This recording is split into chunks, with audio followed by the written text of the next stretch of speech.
families in about $4,000 more a year because of his policies and his ideas about what should be the backs of middle-class people paying for tax cuts for billionaires. President Trump, I'll give you 2 minutes. First of all, I have no sales tax. That's an incorrect statement. She knows that. We're doing tariffs on other countries. Other countries are going to finally, after 75 years, pay us back for all that we've done for the world. And the tariff will be substantial in some cases. I took in billions and billions of dollars, as you know, from China.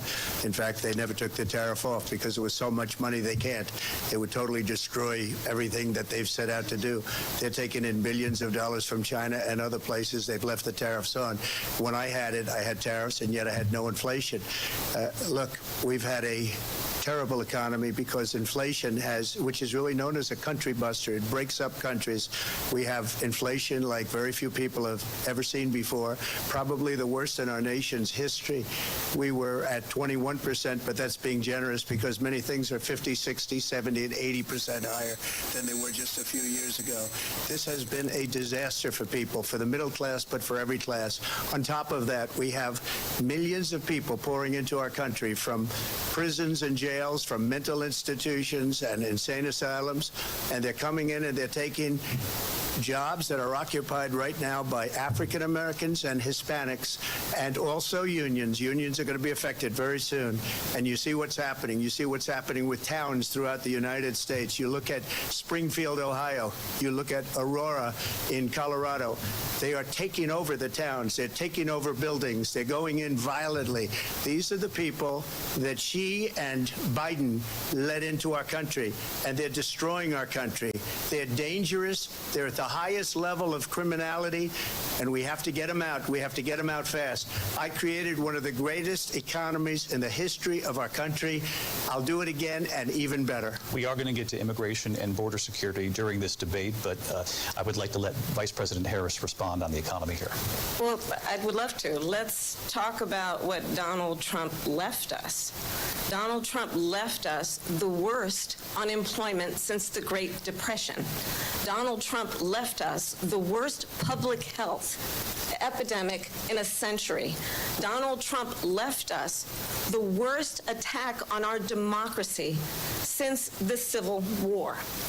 And what we have done is clean up Donald Trump's mess. What we have done and what I intend to do is build on what we know are the aspirations and the hopes of the American people. But I'm going to tell you all in this debate tonight, you're going to hear from the same old tired playbook. A bunch of lies, grievances, and name-calling. What you're going to hear tonight is a detailed and dangerous plan called Project 2025 that the former president intends on implementing if he were elected again. I believe very strongly that the American people want a president who understands the importance of bringing us together, knowing we have so much more in common than what separates us, and I pledge to you to be a president for all Americans. President Trump, will give you a minute here to respond. Number one, I have nothing to do, as you know, and as she knows better than anyone, I have nothing to do with Project 2025. That's out there. I haven't read it. I don't want to read it purposely. I'm not going to read it. This was a group of people that got together. They came up with some ideas. I guess some good, some bad, but it makes no difference. I have nothing to do. Everybody knows I'm an open book. Everybody knows what I'm going to do. Cut taxes very substantially and create a great economy like I did before. We had the greatest economy. We got hit with a pandemic, and the pandemic was not since 1917 where 100 million people died. Has there been anything like it? We did a phenomenal job with the pandemic. We handed them over a country where the economy and where the stock market was higher than it was before the pandemic came in. Nobody's ever seen anything like it. We made ventilators for the entire world. We got gowns, we got masks, we did things that nobody thought possible. And people give me credit for rebuilding the military. They give me credit for a lot of things, but not enough credit for the great job we did with the pandemic. But the only jobs they got were bounce back jobs. These were jobs bounced back, and it bounced back and it went to their benefit, but I was the one that created them. They know it, and so does everybody else. Vice President Harris, I'll let you respond. So, Donald Trump has no plan for you. And when you look at his economic plan, it's all about tax breaks for the richest people. I am offering what I describe as an opportunity economy, and the best economists in our country, if not the world, have reviewed our relative plans for the future of America. What Goldman Sachs has said is that Donald Trump's plan would make the economy worse. Mine would strengthen the economy. What the Wharton School has said is Donald Trump's plan would actually explode the deficit. 16 Nobel laureates have described his economic plan as something that would increase inflation and by the middle of next year would invite a recession. You just have to look at where we are and where we stand on the issues. And I'd invite you to know that Donald Trump actually has no plan for you because he is more interested in defending himself than he is in looking out for you. It's just a soundbite. They gave her that to say. Look, I went to the Wharton School of Finance, and many of those professors, the top professors, think my plan is a brilliant plan. It's a great plan. It's a plan that's going to bring up our worth, our value as a country. It's going to make people want to be able to go and work and create jobs and create a lot of good, solid money for our country. And just to finish off, she doesn't have a plan. She copied Biden's plan, and it's like 4 sentences, like run, spot, run. 4 sentences that are just, oh, we'll try and lower taxes. She doesn't have a plan. Take a look at her plan. She doesn't have a plan. Mr. President, I do want to drill down on something you both brought up. The Vice President brought up your tariffs. You responded, and let's drill down on this, because your plan is what she calls is essentially a national sales tax. Your proposal calls for tariffs, as you pointed out here, on foreign imports across the board. You recently said that you might double your plan, imposing tariffs up to 20% on goods coming into this country. As you know, many economists say that with tariffs at that level, costs are then passed on to the consumer. Vice President Harris has argued it'll mean higher prices on gas, food, clothing, medication, arguing it costs the typical family nearly $4,000 a year. Do you believe Americans can afford higher prices because of tariffs? They're not going to have higher prices. What's going to have and who's going to have higher prices is China and all of the countries that have been ripping us off for years. I was the only president ever. China was paying us hundreds of billions of dollars, and so were other countries. And, you know, if she doesn't like them, they should have gone out and they should have immediately cut the tariffs. But those tariffs are there 3.5 years now under their administration. We are going to take in billions of dollars, hundreds of billions of dollars. I had no inflation, virtually no inflation. They had the highest inflation perhaps in the history of our country, because I've never seen a worse period of time. People can't go out and buy cereal or bacon or eggs or anything else. The people of our country are absolutely dying with what they've done. They've destroyed the economy. And all you have to do is look at a poll. The polls say 80 and 85 and even 90% that the Trump economy was great, that their economy was terrible. Vice President Harris, I do want to ask for your response, and you heard what the president said there, because the Biden administration did keep a number of the Trump tariffs in place. So how do you respond? Well, let's be clear that the Trump administration resulted in a trade deficit, one of the highest we've ever seen in the history of America.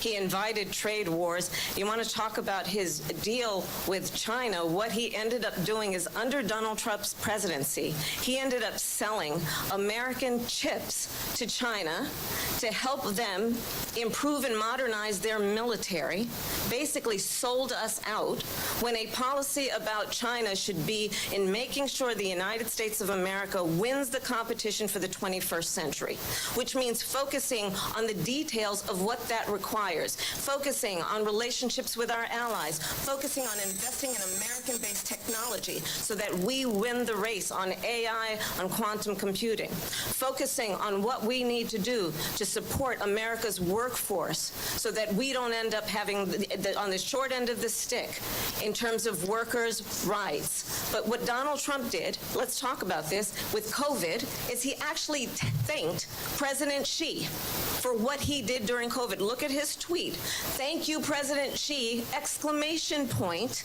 when we know that she was responsible for lacking and not giving us transparency about the origins of COVID? President Trump, I'll let you respond. First of all, they bought their chips from Taiwan. We hardly make chips anymore because of philosophies like they have and policies like they have. I don't say her because she has no policy. Everything that she believed 3 years ago and 4 years ago is out the window. She's going to my philosophy now. In fact, I was going to send her a MAGA hat. She's gone to my philosophy. But if she ever got elected, she'd change it. And it will be the end of our country. She's a Marxist. Everybody knows she's a Marxist. Her father's a Marxist professor in economics, and he taught her well. But when you look at what she's done to our country, and when you look at these millions and millions of people that are pouring into our country monthly, where it's, I believe, 21 million people, not the 15 that people say, and I think it's a lot higher than the 21. That's bigger than New York State pouring in. And just look at what they're doing to our country. They're criminals. Many of these people coming in are criminals. And that's bad for our economy, too. You know, you mentioned before, we'll talk about immigration later. Well, bad immigration is the worst thing that can happen to our economy. They have, and she has, destroyed our country with policy that's insane. Almost policy that you say they have to hate our country. President Trump, thank you. Lindsay? I want to turn to the issue of abortion. President Trump, you've often touted that you were able to kill Roe v. Wade. Last year, you said that you were proud to be the most pro-life president in American history. Then last month, you said that your administration would be great for women and their reproductive rights. In your home state of Florida, you surprised many with regard to your 6-week abortion ban because you initially had said that it was too short. And you said, quote, I'm going to be voting that we need more than 6 weeks. But then the very next day, you reversed course and said you would vote to support the 6-week ban. Vice President Harris says that women shouldn't trust you on the issue of abortion because you've changed your position so many times. Therefore, why should they trust you? Well, the reason I'm doing that vote is because the plan is, as you know, the vote is, they have abortion in the 9th month. They even have, and you can look at the governor of West Virginia, the previous governor of West Virginia, not the current governor, who's doing an excellent job, but the governor before, he said the baby will be born and we will decide what to do with the baby. In other words, we'll execute the baby. And that's why I did that, because that predominates, because they're radical. The Democrats are radical in that. And her vice presidential pick, which I think was a horrible pick, by the way, for our country, because he is really out of it. But her vice presidential pick says abortion in the 9th month is absolutely fine. He also says execution after birth. It's execution, no longer abortion, because the baby is born, is okay. And that's not okay with me, hence the vote. But what I did is something for 52 years they've been trying to get Roe v. Wade into the states. And through the genius and heart and strength of 6 Supreme Court justices, we were able to do that. Now, I believe in the exceptions for rape, incest, and life of the mother. I believe strongly in it. Ronald Reagan did also. 85% of Republicans do exceptions. Very important. But we were able to get it, and now states are voting on it. And for the first time, you're going to see, look, this is an issue that's torn our country apart for 52 years. Every legal scholar, every Democrat, every Republican, liberal, conservative, they all wanted this issue to be brought back to the states where the people could vote. And that's what happened. Now, Ohio, the vote was somewhat liberal. Kansas, the vote was somewhat liberal, much more liberal than people would have thought. But each individual state is voting. It's the vote of the people now. It's not tied up in the federal government. I did a great service in doing it. It took courage to do it. And the Supreme Court had great courage in doing it. And I give tremendous credit to those 6 justices. There is no state in this country where it is legal to kill a baby after it's born.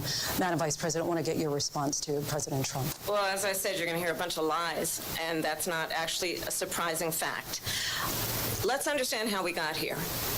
Donald Trump hand-selected 3 members of the United States Supreme Court with the intention that they would undo the protections of Roe v. Wade. And they did exactly as he intended. And now in over 20 states, there are Trump abortion bans, which make it criminal for a doctor or nurse to provide health care. In one state, it provides prison for life. Trump abortion bans that make no exception even for rape and incest, which understand what that means. A survivor of a crime of violation to their body does not have the right to make a decision about what happens to their body next. That is immoral. And one does not have to abandon their faith or deeply held beliefs to agree. The government, and Donald Trump certainly, should not be telling a woman what to do with her body. I have talked with women around our country. You want to talk about this is what people wanted? Pregnant women who want to carry a pregnancy to term, suffering from a miscarriage, being denied care in an emergency room because the healthcare providers are afraid they might go to jail, and she's bleeding out in a car in the parking lot. She didn't want that. Her husband didn't want that. A 12 or 13-year-old survivor of incest being forced to carry a pregnancy to term. They don't want that. And I pledge to you, when Congress passes a bill to put back in place the protections of Roe v. Wade, as President of the United States, I will proudly sign it into law. But understand, if Donald Trump were to be reelected, he will sign a national abortion ban. Understand, in his Project 2025, there would be a national abortion, a monitor that would be monitoring your pregnancies, your miscarriages. I think the American people believe that certain freedoms, in particular the freedom to make decisions about one's own body, should not be made by the government. Thank you, Vice President Harris. Well, there she goes again. It's a lie. I'm not signing a ban, and there's no reason to sign a ban because we've gotten what everybody wanted. Democrats, Republicans, and everybody else, and every legal scholar wanted it to be brought back into the states, and the states are voting. And it may take a little time, but for 52 years, this issue has torn our country apart, and they've wanted it back in the states. And I did something that nobody thought was possible. The states are now voting. What she says is an absolute lie. And as far as the abortion ban, no, I'm not in favor of abortion ban, but it doesn't matter because this issue has now been taken over by the states. Would you veto a national abortion ban if it came to your desk? Well, I won't have to because, again, two things. Number one, she said she'll go back to Congress. She'll never get the vote. It's impossible for her to get the vote, especially now with the 50-50 and essentially 50-50 in both Senate and the House. She's not going to get the vote. She can't get the vote. She won't even come close to it. So it's just talk. You know what it reminds me of? When they said they're going to get student loans terminated, and it ended up being a total catastrophe. The student loans, and then her, I think probably her boss, if you call him a boss, he spends all his time on the beach. But look, her boss went out and said, we'll do it again. We'll do it a different way. And he went out, got rejected again by the Supreme Court. So all these students got taunted with this whole thing about this whole idea.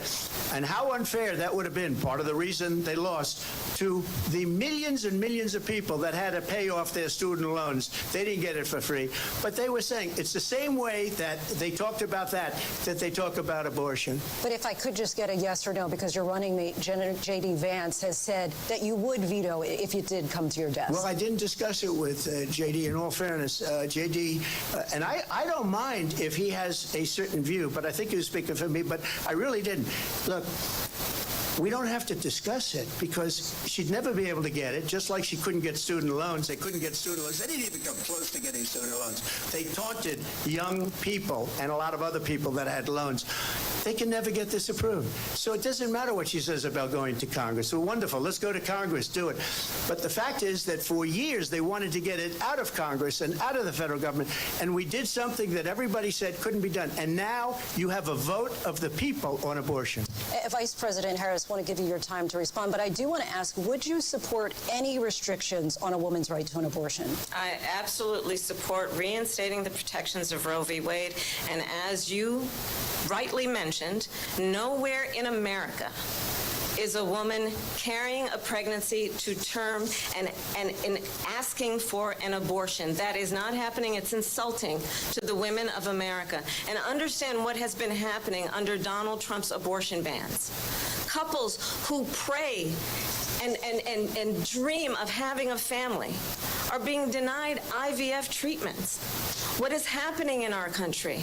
Working people, working women who are working 1 or 2 jobs, who can barely afford childcare as it is, have to travel to another state to get on a plane sitting next to strangers to go and get the health care she needs. Barely can afford to do it, and what you are putting her through is unconscionable. And the people of America have not, the majority of Americans believe in a woman's right to make decisions about her own body, and that is why in every state where this issue has been on the ballot, in red and blue states both, the people of America have voted for freedom. Vice President Harris, Excuse me, I have to respond. Another lie. It's another lie. I have been a leader on IVF, which is fertilization. The IVF, I have been a leader. In fact, when they got a very negative decision on IVF from the Alabama courts, I saw the people of Alabama and the legislature 2 days later voted it in. I've been a leader on it. They know that, and everybody else knows it. I have been a leader on fertilization, IVF. And the other thing, you should ask, will she allow abortion in the 8th month, 9th month, 7th month? Come on. Okay, would you do that? Why don't you ask her Why- that question? why don't you answer That's the problem. question, would you Because veto? under Roe v. Answer Wade, the question, would you veto? you could do abortions in the 7th month, the 8th month, the 9th That's month, not true. and probably after birth. Just look at the governor, former governor of Virginia. The governor of Virginia said, we put the baby aside, and then we determine what we want to do with the baby. President Trump, thank you. We're going to turn now to immigration and border security. We know it's an issue that's important to Republicans, Democrats, voters across the board in this country. Vice President Harris, you were tasked by President Biden with getting to the root causes of migration from Central America.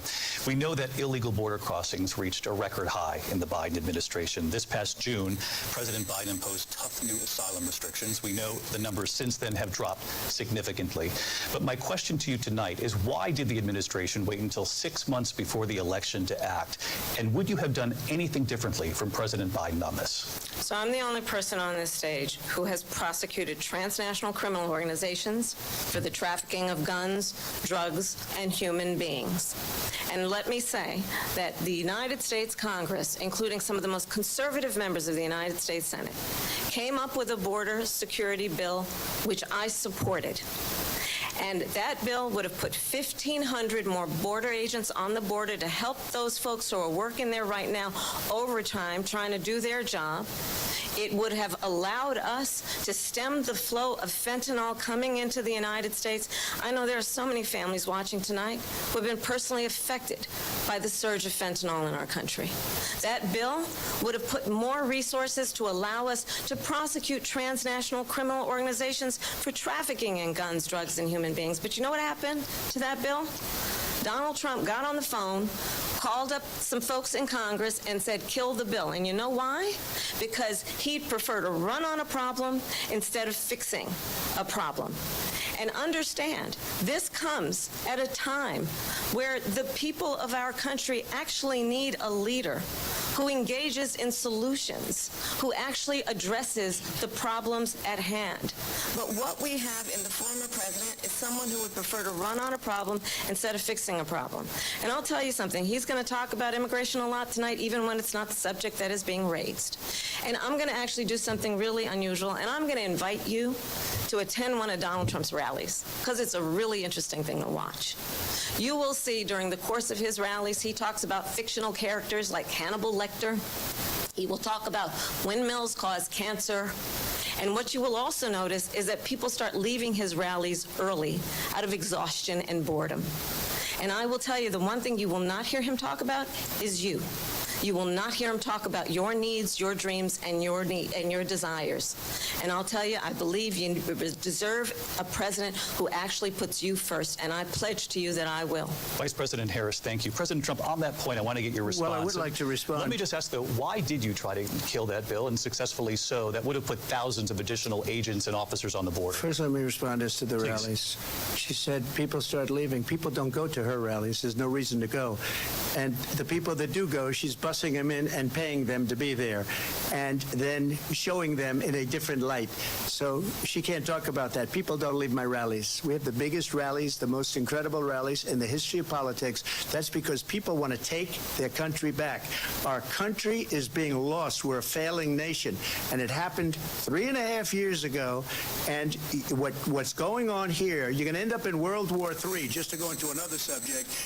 What they have done to our country by allowing these millions and millions of people to come into our country, and look at what's happening to the towns all over the United States. And a lot of towns don't want to talk. It's not going to be Aurora or Springfield. A lot of towns don't want to talk about it because they're so embarrassed by it.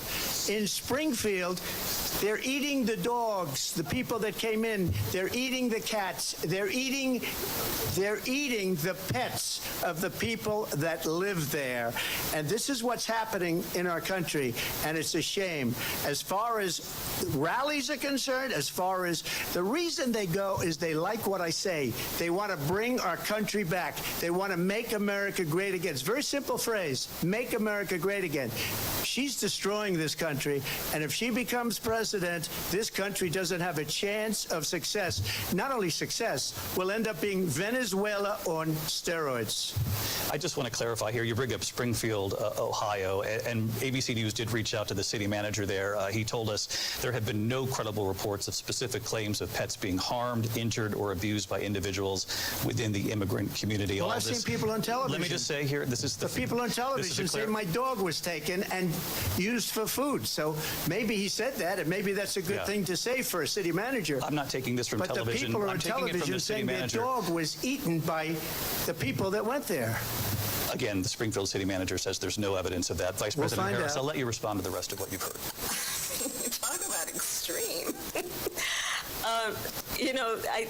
This is, I think, one of the reasons why in this election I actually have the endorsement of 200 Republicans who have formerly worked with President Bush, Mitt Romney, and John McCain, including the endorsement of former Vice President Dick Cheney and Congress member Liz Cheney. And if you want to really know the inside track on who the former president is, if he didn't make it clear already, just ask people who have worked with him. His former chief of staff, a 4-star general, has said he has contempt for the Constitution of the United States. His former national security advisor has said he is dangerous and unfit. His former Secretary of Defense has said the nation, the Republic, would never survive another Trump term. And when we listen to this kind of rhetoric, when the issues that affect the American people are not being addressed, I think the choice is clear in this election. President Trump, I'll give you a quick minute to respond here. Thank you, because when I hear that, see, I'm a different kind of a person. I fired most of those people. Not so graciously. They did bad things or a bad job. I fired them. They never fired one person. They didn't fire anybody having to do with Afghanistan and the Taliban and the 13 people whose were just killed, viciously and violently killed. And I got to know the parents and the family.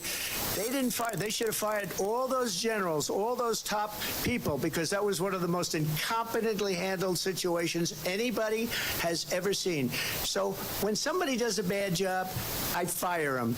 And you take a guy like Esper. He was no good. I fired him. So he writes a book. Another one writes a book. Because with me, they can write books. With nobody else can they.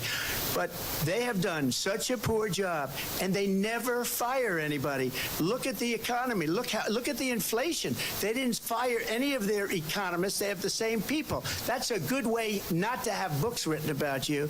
But just to finish, I got more votes than any Republican in history by far.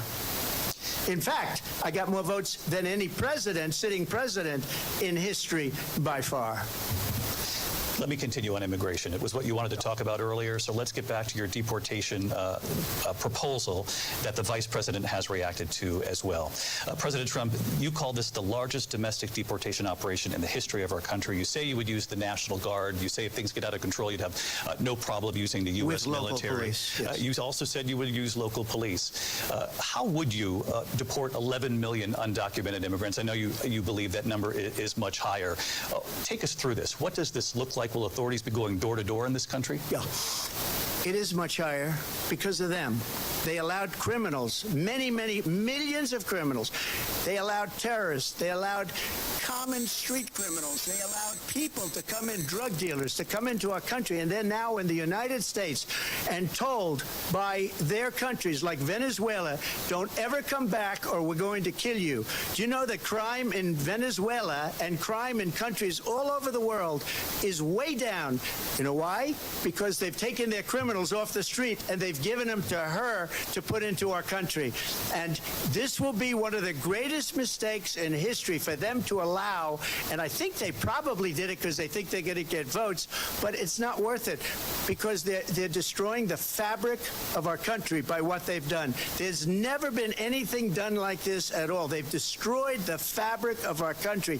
Millions of people let in, and all over the world, crime is down, all over the world except here. Crime here is up and through the roof. Despite their fraudulent statements that they made, crime in this country is through the roof. And we have a new form of crime. It's called migrant crime, and it's happening at levels that nobody thought possible. President Trump, as you know, the FBI says overall violent crime is actually coming down in this country. But Vice Excuse me, the FBI they were defrauding statements.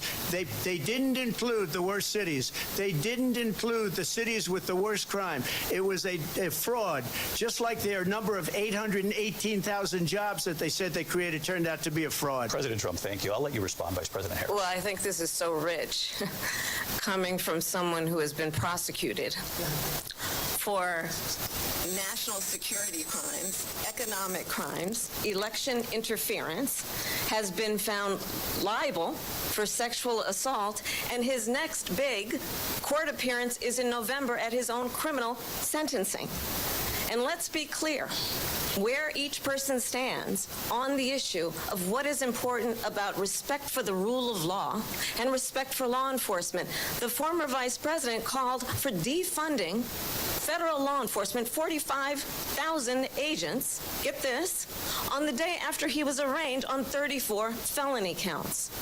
So let's talk about what is important in this race. It is important that we move forward, that we turn the page on this same old tired rhetoric and address the needs of the American people, address what we need to do about the housing shortage, which I have a plan for, address what we must do to support our small businesses, address bringing down the price of groceries.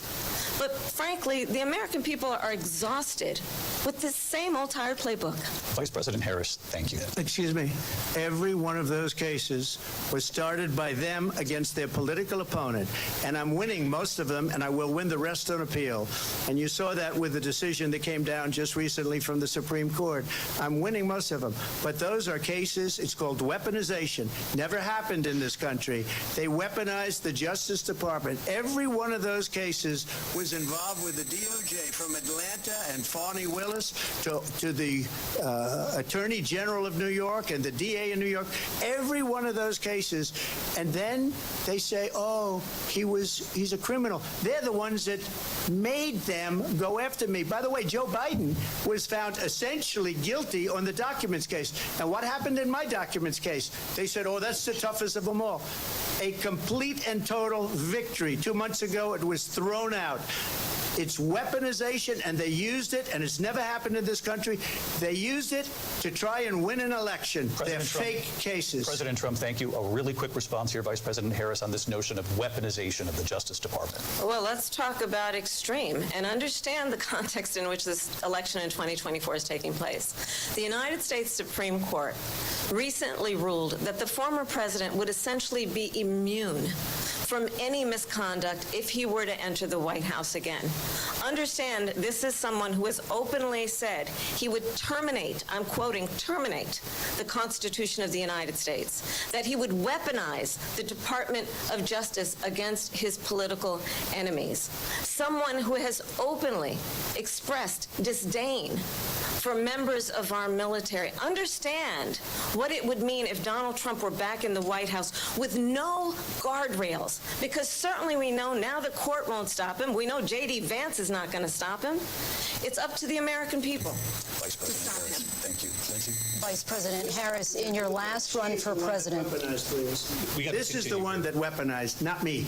She weaponized. I probably took a bullet to the head because of the things that they say about me. They talk about democracy. I'm a threat to democracy. They're the threat to democracy with a fake Russia investigation We do have a lot that to get. went nowhere. We have a lot to get to. Lindsay? Vice President Harris, in your last run for president, you said you wanted to ban fracking. Now you don't. You wanted mandatory government buyback programs for assault weapons. Now your campaign says you don't.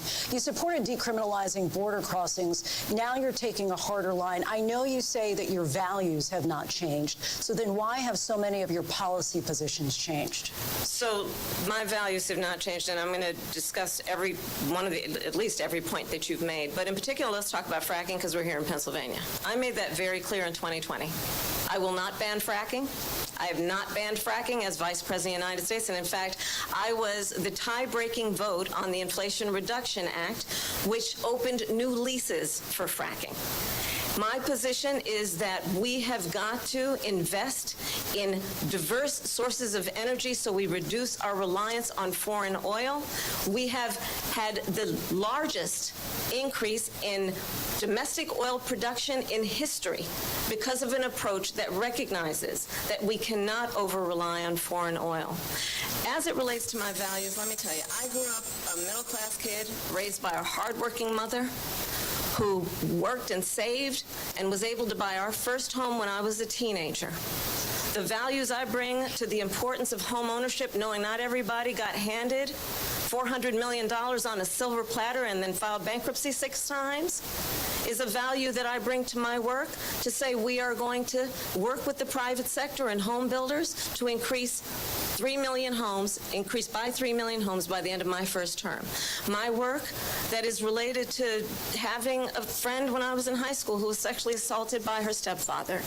And my focus then on protecting women and children from violent crime is based on a value that is deeply grounded in the importance of standing up for those who are most vulnerable.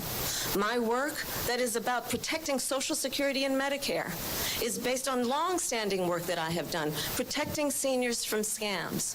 My values have not changed. And what is important is that there is a president who actually brings values and a perspective that is about lifting people up and not beating people down and name-calling. The true measure of the leader is the leader who actually understands the strength is not in beating people down, it's in lifting people up. I intend to be that president. President Trump, your response? First of all, I wasn't given $400 million. I wish I was. My father was a Brooklyn builder, Brooklyn, Queens, and a great father, and I learned a lot from him. But I was given a fraction of that, a tiny fraction, and I built it into many, many billions of dollars, many, many billions. And when people see it, they are even surprised. So we don't have to talk about that. Fracking, she's been against it for 12 years. Defund the police, she's been against that forever. She gave all that stuff up very wrongly, very horribly, and everybody's laughing at it, okay? They're all laughing at it. She gave up at least 12 and probably 14 or 15 different policies. Like, she was big on defund the police. In Minnesota, she went out, wait a minute, I'm talking now, if you don't mind, please. Does that sound familiar? She went out in Minnesota and wanted to let criminals that killed people, that burned down Minneapolis, she went out and raised money to get them out of jail. She did things that nobody would ever think of. Now she wants to do transgender operations on illegal aliens that are in prison. This is a radical left liberal that would do this. She wants to confiscate your guns, and she will never allow fracking in Pennsylvania. If she won the election, fracking in Pennsylvania will end on day one. Just to finish, one thing so important in my opinion. So I got the oil business going like nobody has ever done before. When they took over, they got rid of it, started getting rid of it, and the prices were going up the roof. They immediately let these guys go to where they were. I would have been 5 times, 4 times, 5 times higher, because you're talking about 3.5 years ago. They got it up to where I was because they had no choice, because the prices of energy were quadrupling and doubling. You saw what happened to gasoline. So they said, let's go back to Trump. But if she won the election, the day after that election, they'll go back to destroying our country, and oil will be dead, fossil fuel will be dead, we'll go back to windmills, and we'll go back to solar, where they need a whole desert to get some energy to come out of. You ever see a solar plant? By the way, I'm a big fan of solar, but they take 400, 500 acres of desert President soil. Trump, we have a These lot are of not good issues things that we for the have to get environment to. that We're she out of time. understands. Thank you. Lindsay, thank you. We have an election in just 56 days. And I want to talk about the peaceful transfer of power, which, of course, we all know is a cornerstone of our democracy, and the role of a president in a moment of crisis. Mr. President, on January 6th, you told your supporters to march to the Capitol. You said you would be right there with them. The country and the world saw what played out at the Capitol that day, the officers coming under attack. Aides in the West Wing say you watched it unfold on television off the Oval Office. You did send out tweets, but it was more than 2 hours before you sent out that video message telling your supporters to go home. Is there anything you regret about what you did on that day?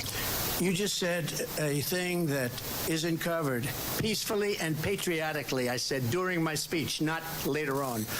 Peacefully and patriotically. And nobody on the other side was killed. Ashley Babbitt was shot by an out-of-control police officer that should have never, ever shot her. It's a disgrace. But we didn't do this group of people that have been treated so badly. I ask, what about all the people that are pouring into our country and killing people that she allowed to pour in? She was the border czar, remember that. She was the border czar. She doesn't want to be called the border czar because she's embarrassed by the border. In fact, she said at the beginning, oh, I'm surprised you're not talking about the border yet. That's because she knows what a bad job they've done. What about those people? When are they going to be prosecuted? When are these people from countries all over the world, not just South America? They're coming in from all over the world, David, all over the world, and crime rates are down all over the world because of it. But let me just when ask are those, David, when are those people going to be prosecuted? When are the people that burned down Minneapolis going to be prosecuted? Or in Seattle, they went into Seattle, they took over a big percentage of the city of Seattle. When are those people going to be prosecuted? But let me just ask You might ask her that question. You were the president. You were watching it unfold on television. It's a very simple question as we move forward toward another election. Is there anything you regret about what you did on that day? Yes or no? I had nothing to do with that other than they asked me to make a speech. I showed up for a speech. I said, I think it's going to be big. I went to Nancy Pelosi and the mayor of Washington, D.C., and the mayor put it back in writing, as you know. I said, you know, this is going to be a very big rally or whatever you want to call it. And again, it wasn't done by me. It was done by others. I said, I'd like to give you 10,000 National Guard or soldiers. They rejected me. Nancy Pelosi rejected me. It was just 2 weeks ago. Her daughter has a tape of her saying she is fully responsible for what happened. They want to get rid of that tape. It would have never happened if Nancy Pelosi and the mayor of Washington did their jobs. I wasn't responsible for security. Nancy Pelosi was responsible. She didn't do her job. The question was about you as president, not about former Speaker Pelosi, but I do want Vice President Harris to respond here. I was at the Capitol on January 6th. I was the vice president-elect. I was also an acting senator. I was there. And on that day, the President of the United States incited a violent mob to attack our nation's capital, to desecrate our nation's capital. On that day, 140 law enforcement officers were injured, and some died. And understand, the former president has been indicted and impeached for exactly that reason. But this is not an isolated situation. Let's remember Charlottesville, where there was a mob of people carrying tiki torches, spewing anti-Semitic hate. And what did the president then at the time say? There were fine people on each side. Let's remember that when it came to the Proud Boys, a militia, the president said, the former president said, stand back and stand by. So for everyone watching who remembers what January 6th was, I say we don't have to go back. Let's not go back. We're not going back. It's time to turn the page. And if that was a bridge too far for you, well, there is a place in our campaign for you to stand for country, to stand for our democracy, to stand for rule of law, and to end the chaos, and to end the approach that is about attacking the foundations of our democracy because you don't like the outcome. And be clear on that point. Donald Trump, the candidate, has said in this election there will be a bloodbath if this and the outcome of this election is not to his liking. Let's turn the page on this. Let's not go back. Let's chart a course for the future and not go backwards to the past. Let me just follow up here. It was a different term, and it was a term that related to energy because they have destroyed our energy business. That was where bloodbath was. Also, on Charlottesville, that story has been, as you would say, debunked. Laura Ingraham, Sean Hannity, Jesse, all of these people, they covered it. If they go an extra sentence, they will see it was perfect. It was debunked in almost every newspaper, but they still bring it up, just like they bring 2025 up. They bring all of this stuff up. I ask you this. You talk about the Capitol. Why are we allowing these millions of people to come through on the southern border? How come she's not doing anything? And I'll tell you what I would do, and I would be very proud to do it. I would say we would both leave this debate right now. I'd like to see her go down to Washington, D.C. during this debate because we're wasting a lot of time. Go down to, because she's been so bad, it's so ridiculous. Go down to Washington, D.C. and let her sign a bill to close up the border because they have the right to do it. They don't need bills. They have the right to do it. The President of the United States, you'll get him out of bed, you'll wake him up at 4 o'clock in the afternoon, right. You'll say, come on down to the office, let's sign a bill. If he signs a bill that the border is closed, all he has to do is say it to the Border Patrol, who are phenomenal. If they do that, the border is closed. Mr. Those President, people are killing many people, unlike J6. We talked immigration here tonight. I do want to focus on this next issue to both of you because it really brings us this into focus, truth in these times that we're living in. Mr. President, for 3.5 years after you lost the 2020 election, you repeatedly falsely claimed that you won, many times saying you won in a landslide. In the past couple of weeks leading up to this debate, you have said, quote, you lost by a whisker, that you, quote, didn't quite make it, that you came up a little bit short. I said that? Are you now acknowledging that you lost in 2020? No, I don't acknowledge that at all. I said that sarcastically. You know that. It was said, oh, we lost by a whisker. That was said sarcastically. Look, there's so much proof. All you have to do is look at it. And they should have sent it back to the legislatures for approval. I got almost 75 million votes, the most votes any sitting president has ever gotten. I was told if I got 63, which was what I got in 2016, you can't be beaten. The election, people should never be thinking about it. An election is fraudulent. We need two things. We need walls, and we have to have it. We have to have borders, and we have to have good elections. Our elections are bad. And a lot of these illegal immigrants coming in, they're trying to get them to vote. They can't even speak English. They don't even know what country they're in practically. And these people are trying to get them to vote. And that's why they're allowing them to come into our country. I did watch all of these pieces of video. I didn't detect the sarcasm, lost by a whisker. We didn't quite make it. And we should just point out here as clarification, and you know this, you and your allies, 60 cases in front of many judges, many of them Republican. No judge looked at it. And said they said we didn't have standing. That's the other thing. They said we didn't have standing, a technicality. Can you imagine a system where a person in an election doesn't have standing? The President of the United States doesn't have standing. That's how we lost. If you look at the facts, and I'd love to have you'll do a special on it, I'll show you Georgia, and I'll show you Wisconsin, and I'll show you Pennsylvania, and I'll show you. We have so many facts and statistics, but you know what? That doesn't matter, because we have to solve the problem that we have right now. That's old news.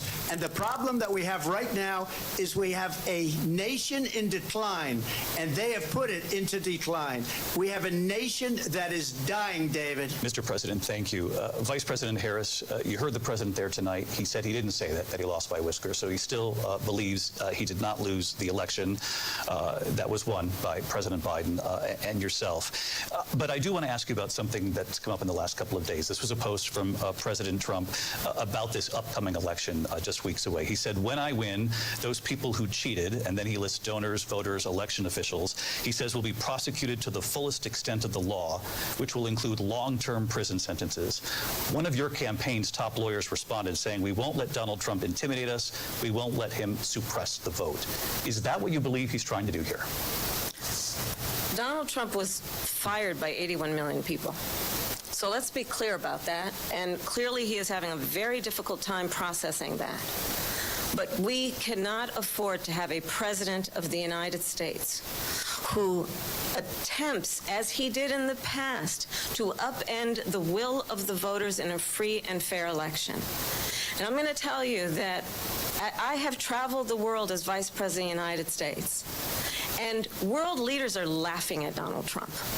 I have talked with military leaders, some of whom worked with you, and they say you're a disgrace.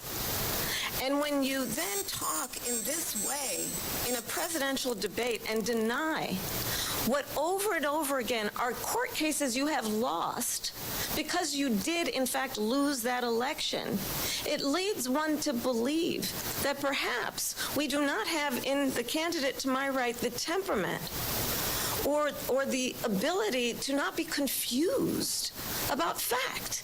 That's deeply troubling, and the American people deserve better. I'll give you 1 minute to respond, Mr. President. Let me just say about world leaders. Viktor Orban, one of the most respected men, they call him a strong man. He's a tough person, smart. Prime Minister of Hungary. They said, why is the whole world blowing up? 3 years ago it wasn't. Why is it blowing up?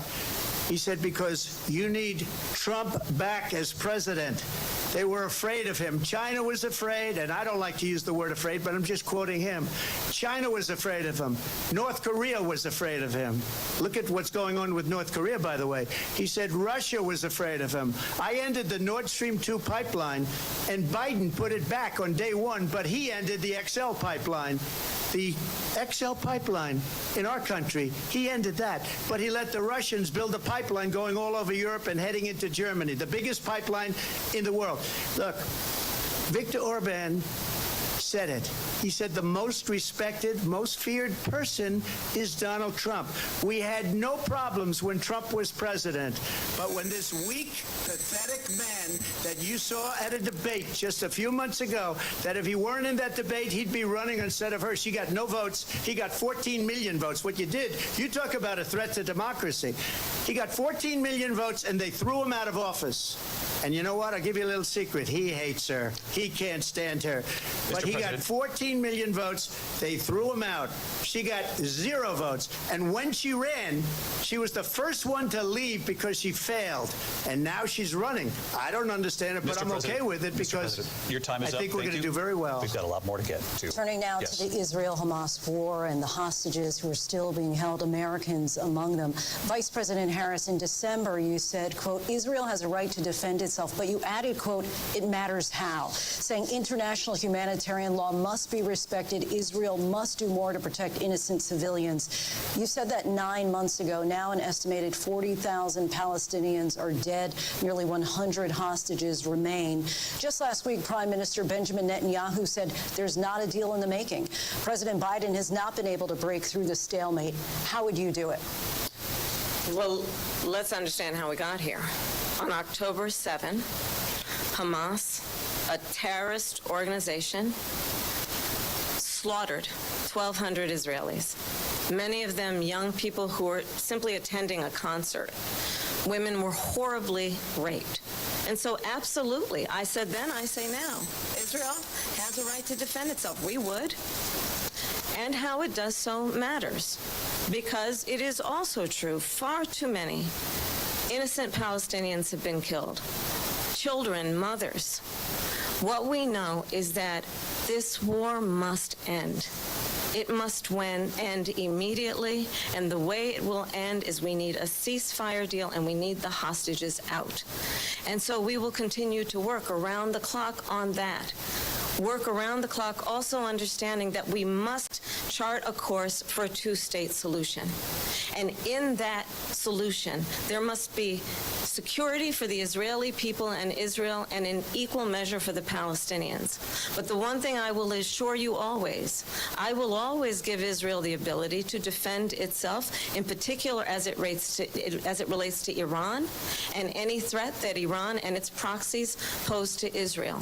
But we must have a two-state solution where we can rebuild Gaza, where the Palestinians have security, self-determination, and the dignity they so rightly deserve. President Trump, how would you negotiate with Netanyahu and also Hamas in order to get the hostages out and prevent the killing of more innocent civilians in Gaza? If I were president, it would have never started. If I were president, Russia would have never, ever, I know Putin very well, he would have never, and there was no threat of it either, by the way, for 4 years, have gone into Ukraine and killed millions of people when you add it up, and far worse than people understand what's going on over there. But when she mentions about Israel, all of a sudden, she hates Israel. She wouldn't even meet with Netanyahu when he went to Congress to make a very important speech. She refused to be there because she was at a sorority party of hers. She wanted to go to the sorority party. She hates Israel. If she's president, I believe that Israel will not exist within 2 years from now. And I've been pretty good at predictions, and I hope I'm wrong about that one. She hates Israel. At the same time, in her own way, she hates the Arab population because the whole place is going to get blown up. Arabs, Jewish people, Israel will be gone. It would have never happened. Iran was broke under Donald Trump. Now Iran has $300 billion because they took off all the sanctions that I had. Iran had no money for Hamas or Hezbollah or any of the 28 different spheres of terror. And they are spheres of terror, horrible terror. They had no money. It was a big story, and you know it. You covered it very well, actually. They had no money for terror. They were broke. Now they're a rich nation. And now what they're doing is they're spreading that money around. Look at what's happening with the Houthis and Yemen. Look at what's going on in the Middle East. This would have never happened. I will get that settled and fast, and I'll get the war with Ukraine and Russia ended. If I'm president-elect, I'll get it done before even becoming president. Vice President Harris, he says you hate Israel. That's absolutely not true. I have my entire career and life supported Israel and the Israeli people. He knows that.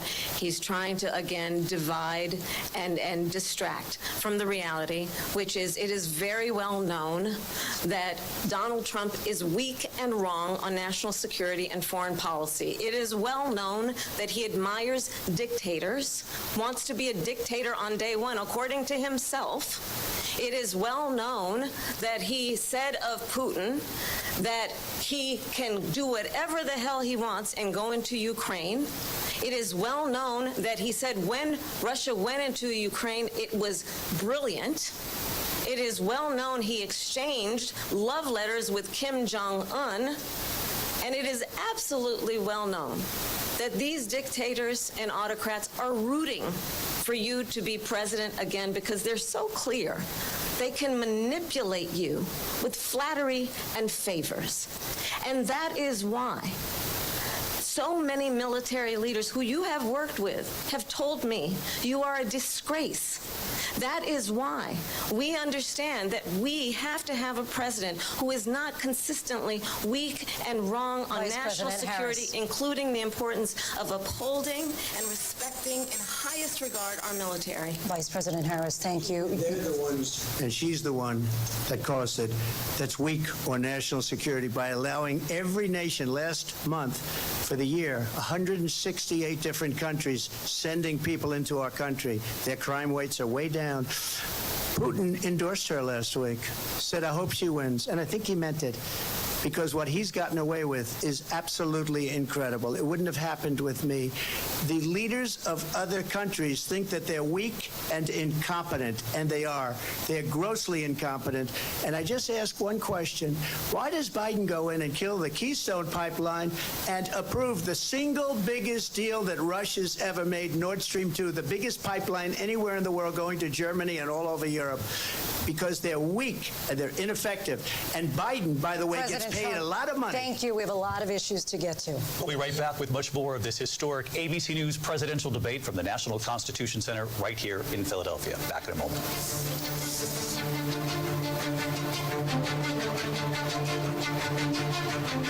The ABC News presidential debate will continue after this.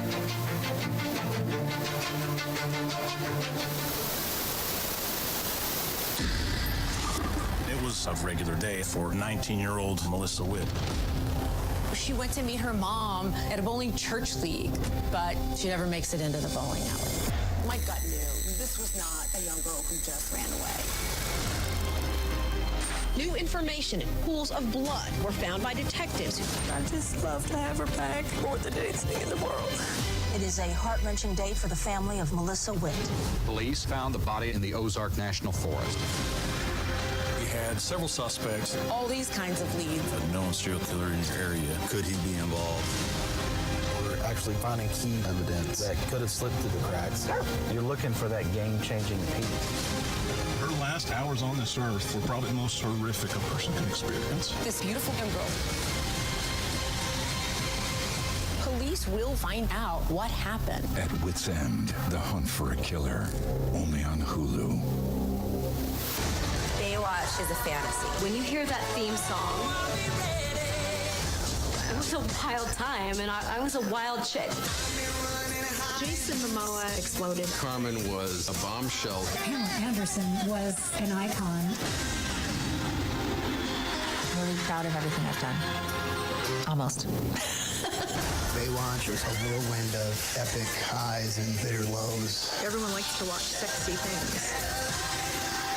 You're 24. He's 54. Yeah. It just seemed like I had met my soulmate. You fired 4 times.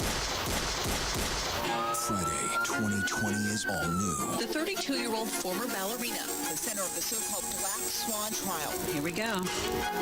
You haven't spoken out before. Why did you decide to talk now? The stunning all-new 2020 premieres Friday at 9/8 Central on ABC. Hey, good morning, America. Good morning, America. Good morning, America. Are you ready? They are ready. Covering the biggest events in the country right now. There's a lot going on here this morning. You don't just see it, you feel it. I'm in. I'm in. I'm in too. I'll be here. I am here and so happy. I'm in. I'm in too. Michael, George, Clara, Ginger.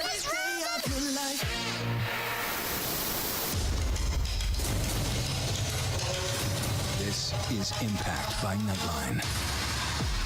Are you kidding me? My sense was that everybody around him was afraid of him. Brittany describes having a secret abortion that not even her family knew about. What's going on with Kate? What is the relationship like between Harry and William today? What did people start to say? You look great. Are you on Ozempic? I told the kids, I said, I'm not even going to let you eat breakfast until you get your chores done. She talks about tough love and harsh punishment. No, it's abuse. I think Scott Peterson murdered his wife and his child. Prove me wrong. Do you feel the church accepted abuse? Yep, that's him. Yep. Ready? Does your church protect sexual predators? The most watched season yet. Fabulous. It's a bit erotic, a bit exotic. You have no idea. Impact by Nightline. The all-new season premieres this September, only on Hulu. Let's go. We are heading into the unknown. Oh my gosh. We just saw what no one has seen before. It doesn't get any more cutting edge than this.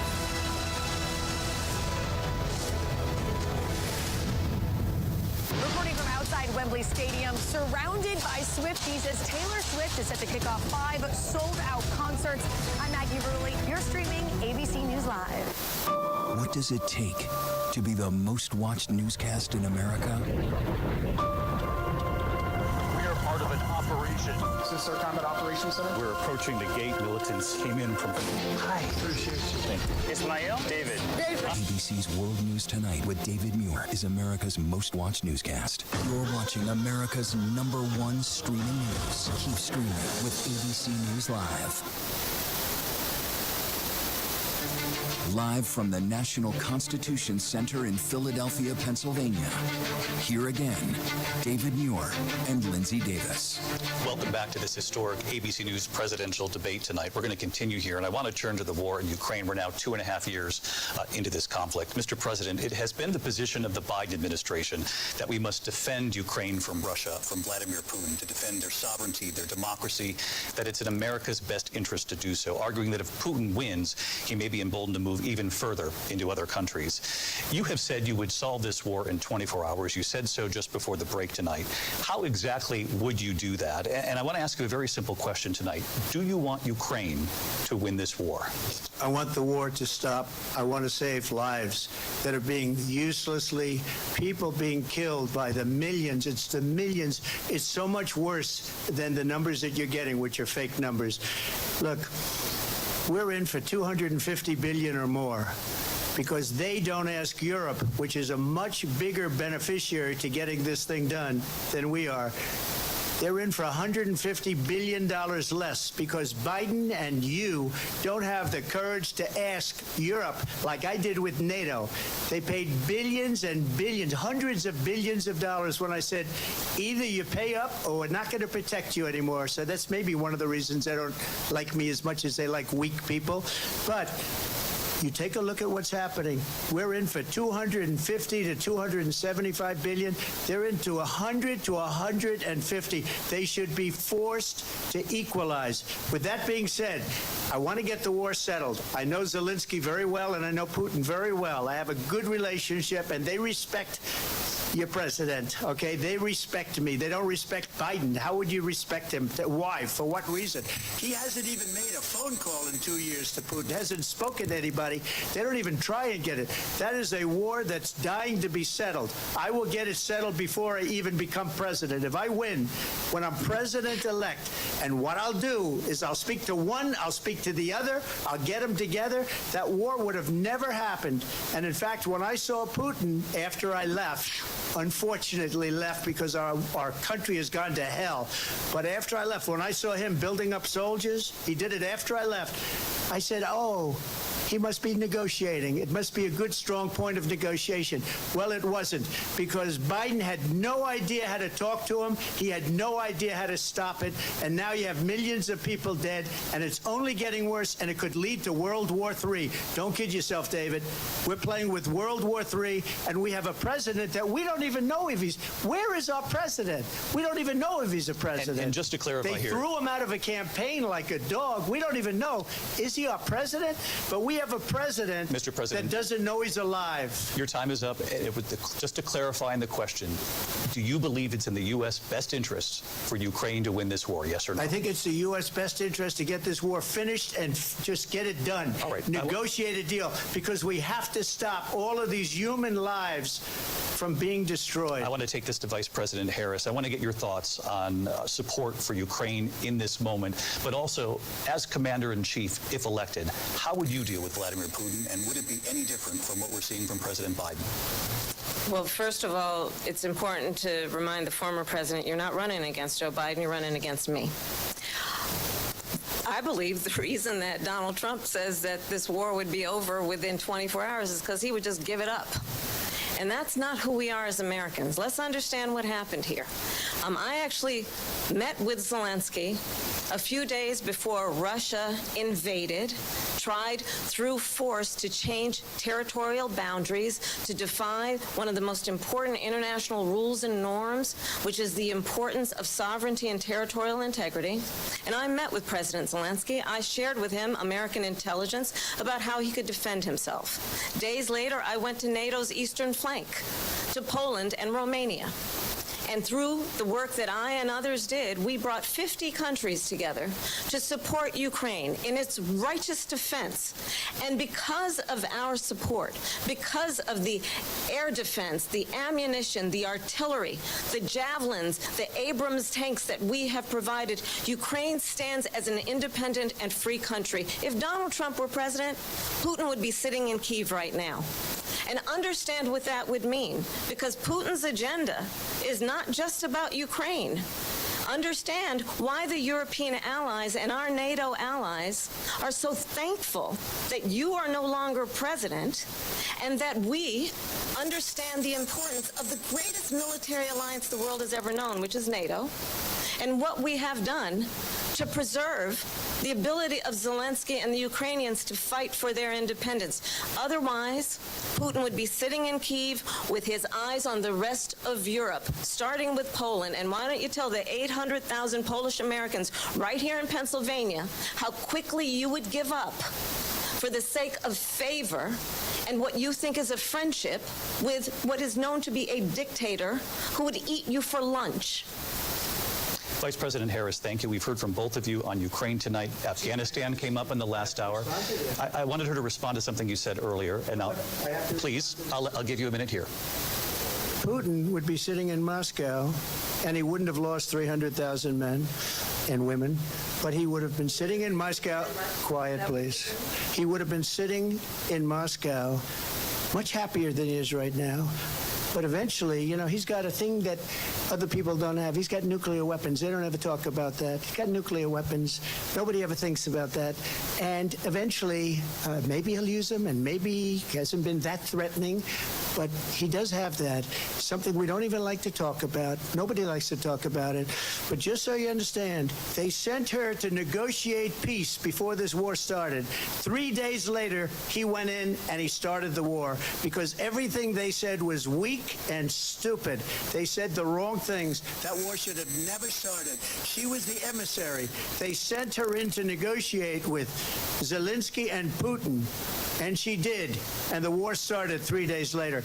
And that's the kind of talent we have with her. She's worse than Biden. In my opinion, I think he's the worst president in the history of our country.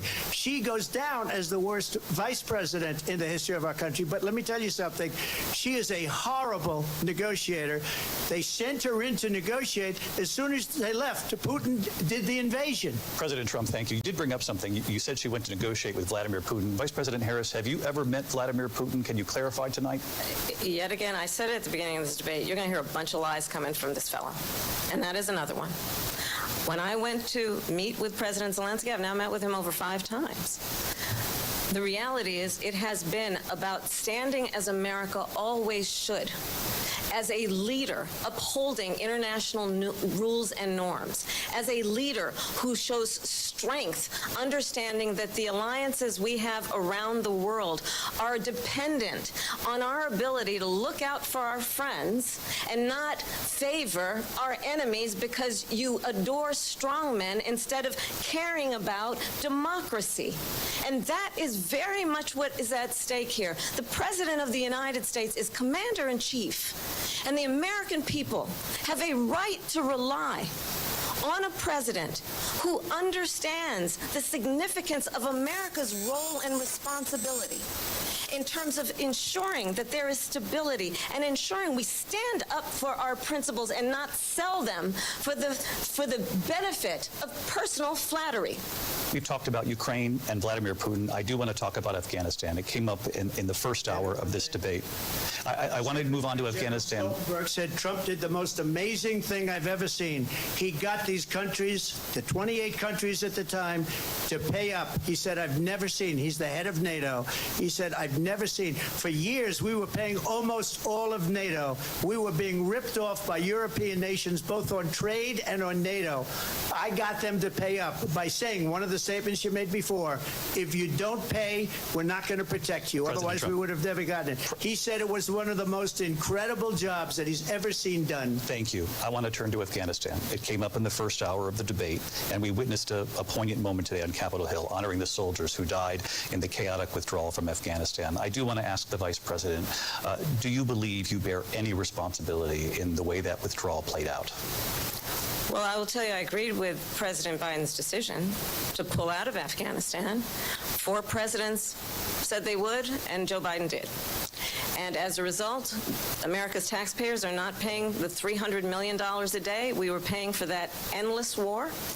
And as of today, there is not one member of the United States military who is in active duty in a combat zone in any war zone around the world, the first time this century. But let's understand how we got to where we are. Donald Trump, when he was president, negotiated one of the weakest deals you can imagine. He calls himself a deal maker. Even his national security advisor said it was a weak, terrible deal. And here's how it went down. He bypassed the Afghan government. He negotiated directly with a terrorist organization called the Taliban. The negotiation involved the Taliban getting 5,000 Taliban terrorists released. And get this. And the president at the time invited the Taliban to Camp David, a place of storied significance for us as Americans, a place where we honor the importance of American diplomacy, where we invite and receive respected world leaders.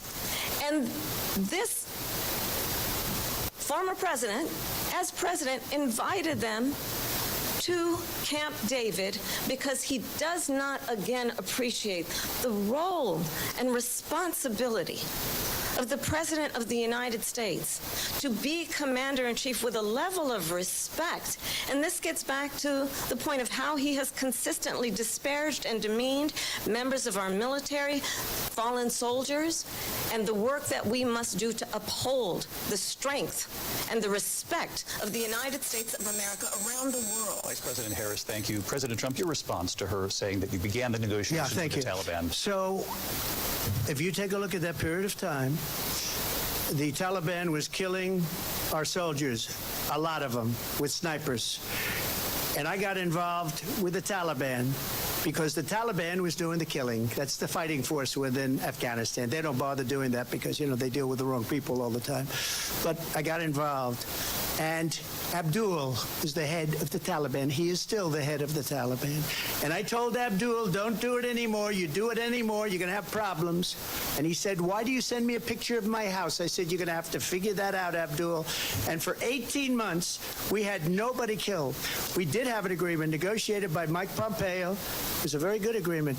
The reason it was good, we were getting out. We would have been out faster than them, but we wouldn't have lost the soldiers. We wouldn't have left many Americans behind, and we wouldn't have left $85 billion worth of brand new, beautiful military equipment behind. And just to finish, they blew it. The agreement said you have to do this, and they didn't do it. They didn't do it. The agreement was terminated by us because they didn't do what they were supposed to do. I want to move on. And these people did the worst withdrawal, and in my opinion, the most embarrassing moment in the history of our country. And by the way, that's why Russia attacked Ukraine, because they saw how incompetent she and her boss are. President Trump, thank you. I want to move on now to race and politics in this country. Mr. President, you recently said of Vice President Harris, quote, I didn't know she was black until a number of years ago when she happened to turn black, and now she wants to be known as black. I want to ask a bigger picture question here tonight. Why do you believe it's appropriate to weigh in on the racial identity of your opponent? I don't, and I don't care. I don't care what she is. I don't care. You make a big deal out of something. I couldn't care less. Whatever she wants to be is okay with me. But those were your words, so I'm asking. I don't know. I mean, all I can say is I read where she was not black, that she put out, and I'll say that. And then I read that she was black, and that's okay. Either one was okay with me. That's up to her. That's up to her. Vice President Harris, your thoughts on this? I think honestly, I think it's a tragedy that we have someone who wants to be president who has consistently, over the course of his career, attempted to use race to divide the American people. I do believe that the vast majority of us know that we have so much more in common than what separates us, and we don't want this kind of approach that is just constantly trying to divide us, and especially by race. And let's remember how Donald Trump started. He was land, he owned buildings, and he was investigated because he refused to rent property to black families. Let's remember, this is the same individual who took out a full-page ad in the New York Times calling for the execution of 5 young black and Latino boys who were innocent, the Central Park 5. took out a full-page ad calling for their execution. This is the same individual who spread birther lies about the first black president of the United States. And I think the American people want better than that, want better than this, want someone who understands, as I do, I travel our country. We see in each other a friend. We see in each other a neighbor. We don't want a leader who is constantly trying to have Americans point their fingers at each other. I meet with people all the time who tell me, can we please just have discourse about how we're going to invest in the aspirations and the ambitions and the dreams of the American people? Knowing that regardless of people's color or the language their grandmother speaks, we all have the same dreams and aspirations and want a president who invests in those, not in hate and division. Vice President Harris, thank you. Lindsay? President Trump, this is now your third time. This is the most divisive presidency in the history of our country. There's never been anything like it. They're destroying our country, and they come up with things like what she just said. Going back many, many years, when a lot of people, including Mayor Bloomberg, agreed with me on the Central Park Five, they admitted, they said, they pled guilty. And I said, well, if they pled guilty, they badly hurt a person, killed a person ultimately. And if they pled guilty, then they pled, we're not guilty. But this is a person that has to stretch back years, 40, 50 years ago, because there's nothing now. I built one of the greatest economies in the history of the world, and I'm going to build it again. It's going to be bigger, better, and stronger. But they're destroying our economy. They have no idea what a good economy is. Their oil policies, every single policy. And remember this. She is Biden. You know, she's trying to get away from Biden. I don't know the gentleman, she says. She is Biden. The worst inflation we've ever had, a horrible economy because inflation has made it so bad, and she can't get away with that. Thank you. Your time's up. I want to respond to that, though. I want to just respond briefly. Clearly, I am not Joe Biden, and I am certainly not Donald Trump. And what I do offer is a new generation of leadership for our country. One who believes in what is possible, one who brings a sense of optimism about what we can do instead of always disparaging the American people.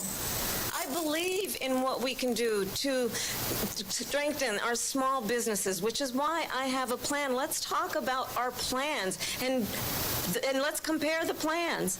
I have a plan to give startup businesses $50,000 tax deduction, to pursue their ambitions, their innovation, their ideas, their hard work. I have a plan, $6,000 for young families for the first year of your child's life, to help you in that most critical stage of your child's development. I have a plan that is about allowing people to be able to pursue what has been fleeting in terms of the American dream by offering a help with down payment of $25,000 down payment assistance for first-time home buyers. That's the kind of conversation, I believe, David, that people really want tonight, as opposed to a conversation that is constantly about belittling and name-calling. Let's turn the page. Vice President and move Harris, forward. thank you. Let's turn to policy. President Trump, we have to move on. President Trump.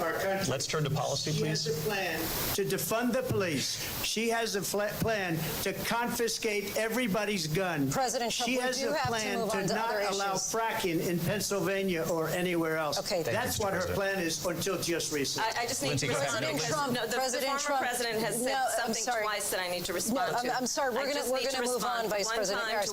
President Trump, this is now your third time running for president. You have long vowed to repeal and replace the Affordable Care Act, also known as Obamacare. You have failed to accomplish that. You now say you're going to keep Obamacare, quote, unless we can do something much better. Correct. Last month, you said, quote, we're working on it. So tonight, 9 years after you first started running, do you have a plan, and can you tell us what it is? Obamacare was lousy health care, always was. It's not very good today.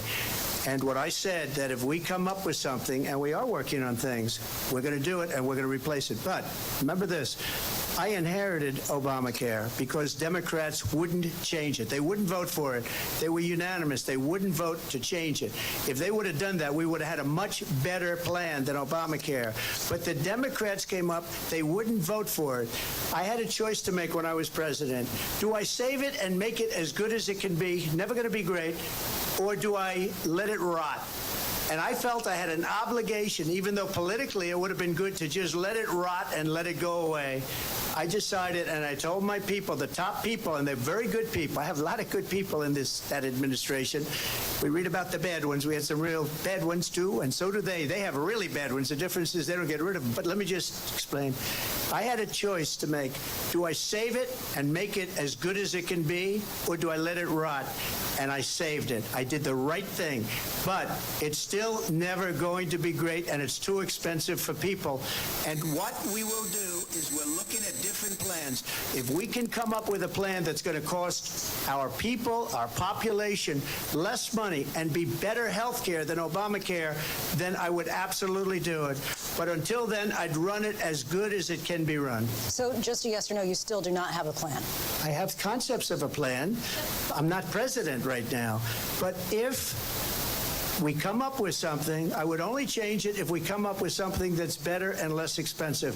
And there are concepts and options we have to do that. And you'll be hearing about it in the not-too-distant future. Vice President Harris, in 2017, you supported Bernie Sanders' proposal to do away with private insurance and create a government-run health care system.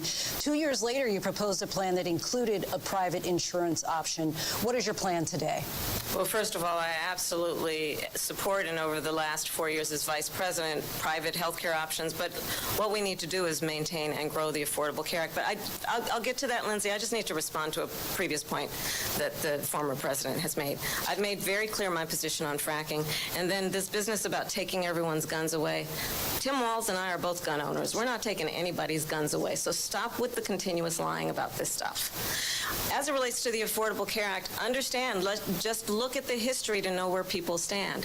When Donald Trump was president, 60 times he tried to get rid of the Affordable Care Act. 60 times. I was a senator at the time when I will never forget the early morning hours when it was up for a vote in the United States Senate.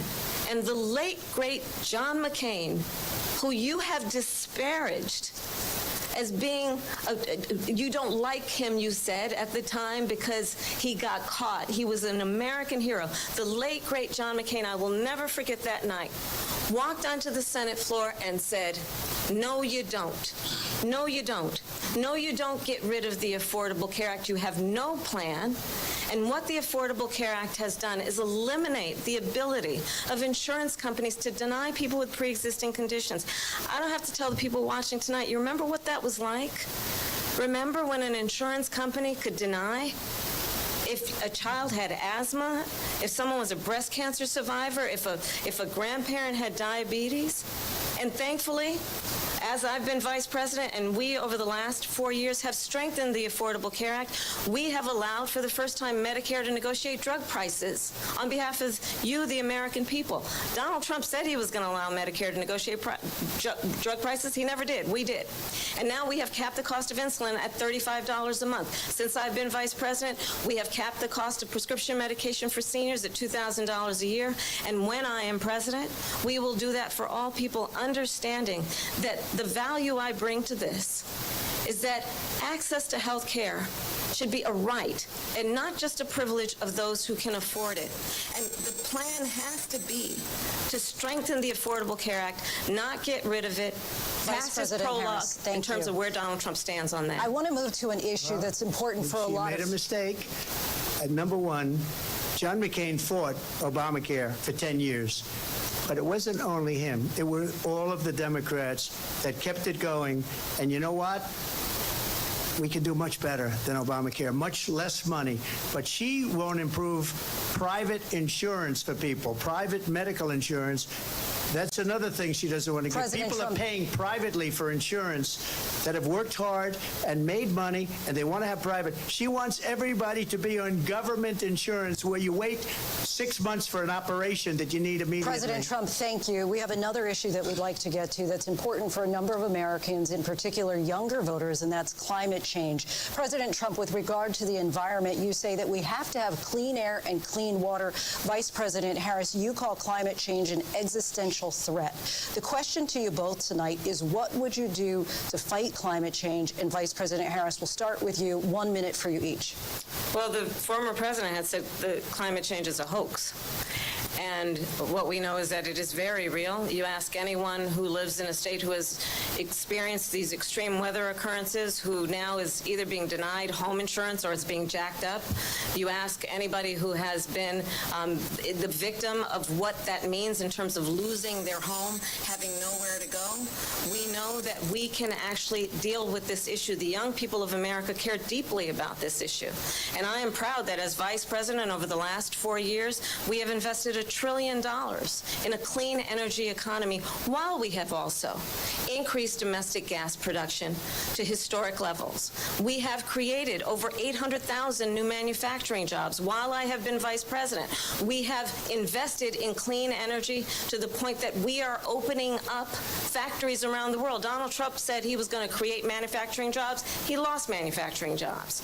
And I'm also proud to have the endorsement of the United Auto Workers and Sean Fain, who also know that part of building a clean energy economy includes investing in American-made products, American automobiles. It includes growing what we can do around American manufacturing and opening up auto plants, not closing them like happened under Donald Trump. Vice President Harris, thank you. That didn't happen under Donald Trump. Let me just tell you, they lost 10,000 manufacturing jobs this last month. It's going, they're all leaving.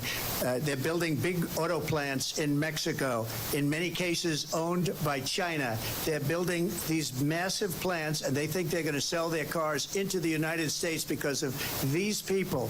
What they have given to China is unbelievable. But we're not going to let that. We'll put tariffs on those cars so they can't come into our country, because they will kill the United Auto Workers and any auto worker, whether it's in Detroit or South Carolina or any other place.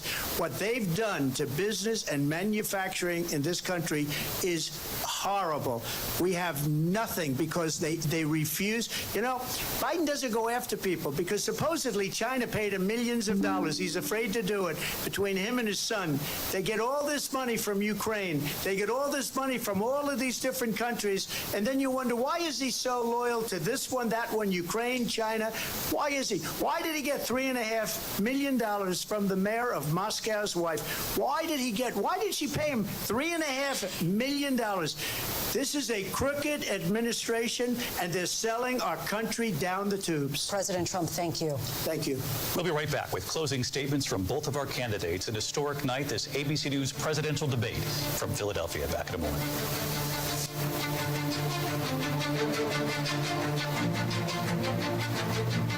The ABC News presidential debate will continue after this.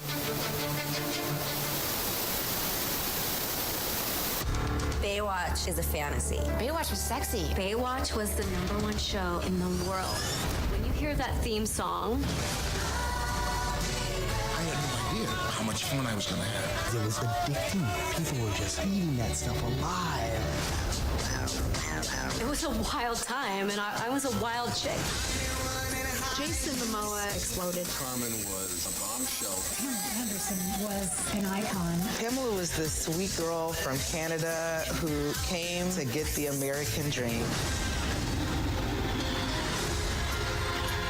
I'm really proud of everything I've done. Almost. Baywatch was a whirlwind of epic highs and bitter lows. It was a lot of pressure. Everybody was disposable, and if you didn't fit into their brand, you were gone. Greed and lust, fame. Everyone likes to watch sexy things. Betrayal is one of the hardest types of trauma to overcome. This is her knight in shining armor. Everything felt right. All of a sudden, I found this hidden folder. I opened it. I don't think I can say it. I'm sorry. It's shocking. My stomach just dropped. He just really didn't think I had it in me to do something. So I did. Betrayal, A Father's Secret, the all-new season on Hulu. You're 24. He's 54. Yeah. It just seemed like I had met my soulmate. You fired 4 times. Friday, 2020 is all new. The 32-year-old former ballerina, the center of the so-called Black Swan trial. Here we go. You haven't spoken out before. Why did you decide to talk now? The stunning all-new 2020 premieres Friday at 9 Central on ABC. Nominations, mornings, evenings, late night, weekends, streaming 24/7. 40 Emmy nominations. Thank you for making ABC News America's #1 news. Get ready, America, every Friday. The hottest trends, styles, and must-have. What's the right stuff to buy right now? I really love that. It's time to buy the right stuff. Yes. And save big time, too. The right stuff. Fridays on GMA. You're going to love it. This is Impact by Nightline. Are you kidding me? My sense was that everybody around him was afraid of him. Brittany describes having a secret abortion that not even her family knew about. What's going on with Kate? What is the relationship like between Harry and William today? What did people start to say? You look great. Are you on Ozempic? I told the kids, I said, I'm not even going to let you eat breakfast until you get your chores done. She talks about tough love and harsh punishment. No, it's abuse. I think Scott Peterson murdered his wife and his child. Prove me wrong. Do you feel the church accepted abuse? Yep, that's him. Yep. Ready?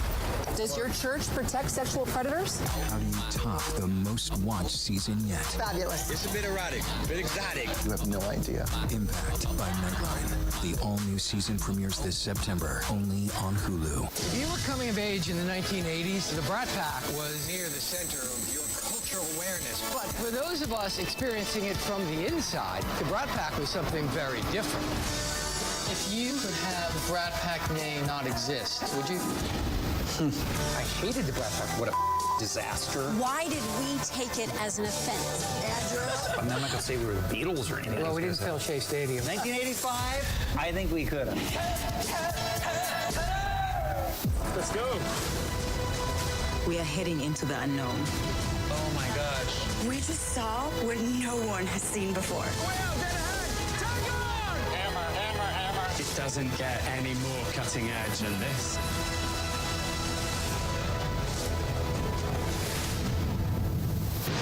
Reporting from the floor of the Republican National Convention, I'm Rachel Scott. Wherever the story is, we'll take you there. You're streaming ABC News Live.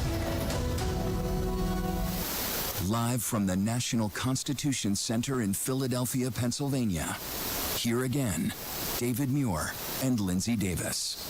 Welcome back tonight. The time has come for closing statements, and Vice President Harris, we begin with you. So I think you've heard tonight two very different visions for our country. One that is focused on the future, and the other that is focused on the past, and an attempt to take us backward. But we're not going back. And I do believe that the American people know we all have so much more in common than what separates us. And we can chart a new way forward.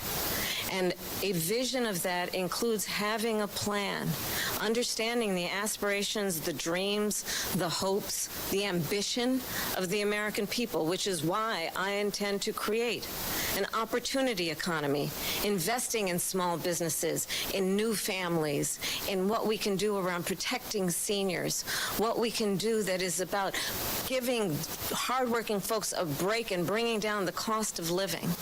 I believe in what we can do together that is about sustaining America's standing in the world and ensuring that we have the respect that we so rightly deserve, including respecting our military and ensuring we have the most lethal fighting force in the world. I will be a president that will protect our fundamental rights and freedoms, including the right of a woman to make decisions about her own body and not have her government tell her what to do. I'll tell you, I started my career as a prosecutor. I was the DA, I was an attorney general, a United States senator, and now vice president. I've only had one client, the people. And I'll tell you, as a prosecutor, I never asked a victim or a witness, are you a Republican or a Democrat? The only thing I ever asked them, are you okay? And that's the kind of president we need right now. Someone who cares about you and is not putting themselves first. I intend to be a president for all Americans and focus on what we can do over the next 10 and 20 years to build back up our country by investing right now in you, the American people. Vice President Harris, thank you. President Trump? So she just started by saying she's going to do this, she's going to do that, she's going to do all these wonderful things. Why hasn't she done it? She's been there for 3.5 years. They've had 3.5 years to fix the border. They've had 3.5 years to create jobs and all the things we talked about. Why hasn't she done it? She should leave right now, go down to that beautiful White House, go to the Capitol, get everyone together and do the things you want to do, but you haven't done it, and you won't do it because you believe in things that the American people don't believe in. You believe in things like we're not going to frack, we're not going to take fossil fuel, we're not going to do things that are going to make this country strong, whether you like it or not. Germany tried that, and within 1 year they were back to building normal energy plants. We're not ready for it. We can't sacrifice our country for the sake of bad vision. But I just ask one simple question. Why didn't she do it? We're a failing nation. We're a nation that's in serious decline. We're being laughed at all over the world. All over the world they're laughed. I know the leaders very well. They're coming to see me. They call me. We're laughed at all over the world. They don't understand what happened to us as a nation. We're not a leader. We don't have any idea what's going on. We have wars going on in the Middle East. We have wars going on with Russia and Ukraine. We're going to end up in a third world war, and it'll be a war like no other because of nuclear weapons, the power of weaponry. I rebuilt our entire military. She gave a lot of it away to the Taliban. She gave it to Afghanistan. What these people have done to our country, and maybe toughest of all, is allowing millions of people to come into our country. Many of them are criminals, and they're destroying our country. The worst president, the worst vice president in the history of our country. President Trump, thank you. And that is our ABC News presidential debate from here in Philadelphia at the National Constitution Center. I'm Lindsay Davis. And I'm David Muir. Thank you for watching here in the U.S. and all over the world, and from all of us here at ABC News. Good night.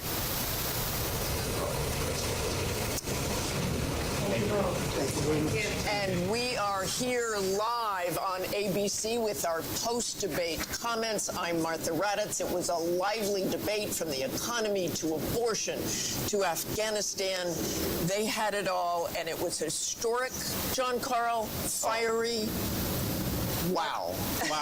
Wow. That was quite a debate.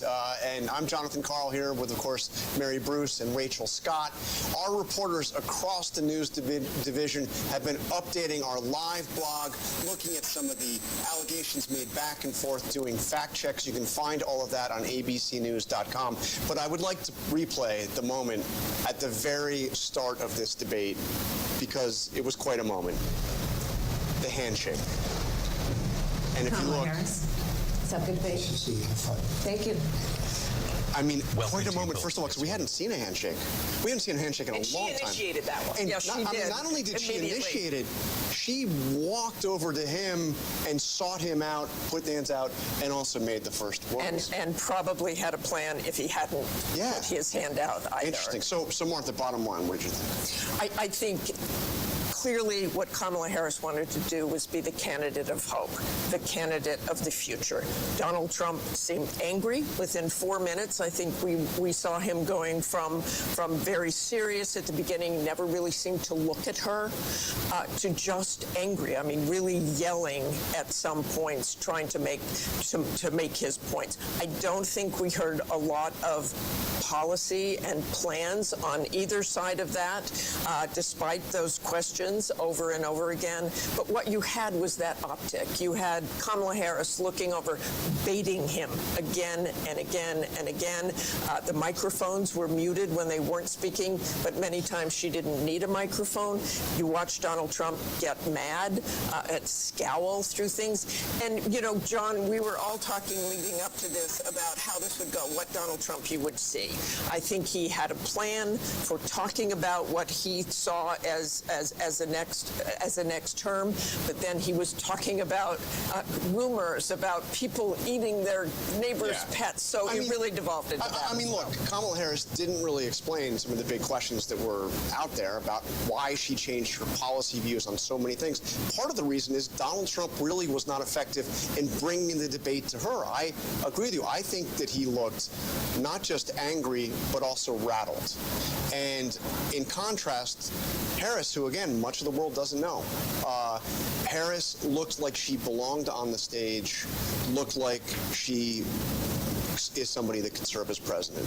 And that is certainly how the campaign is feeling tonight. I can tell you, the Harris campaign feels very good. They feel they had a very strong night, that she was in command, that she did look presidential, and that she was able, they feel, to hold Donald Trump accountable for his actions. And of course, that was their goal going into this, that she would be able to put Donald Trump's record under a microscope. And they feel that the strongest example of that was that exchange on abortion, where she was able really to blame Donald Trump directly to his face. I mean, she said, what you are putting women through is unconscionable. Yes, she goaded him. She flat out trolled him many times, got him off message, but she also talked directly to voters, even inviting them to a Trump rally to underscore that central argument in her campaign that she says he's only out for himself, that she argues she's out for the American people. Rachel?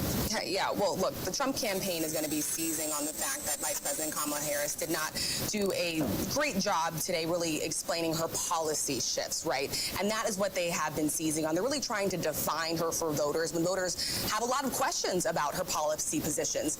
At the same time, though, almost every single thing that Vice President Kamala Harris said tonight got under Trump's skin. And that is exactly what his allies and his advisors did not want to see. I could tell you, I do not think that part of Donald Trump's debate prep was people eating dogs in Springfield or comparing rally sizes. They wanted him to stay focused on the issues, especially the ones that he has an edge on Harris, economy and immigration. I mean, you want to get under Donald Trump's skin, you question the people at his rallies. And that was something else. Martha, you have? I have with us right now Governor Tim Walz, of course, the Democratic vice presidential candidate. Welcome, Governor Walz. How are you feeling? What's your reaction to the debate tonight?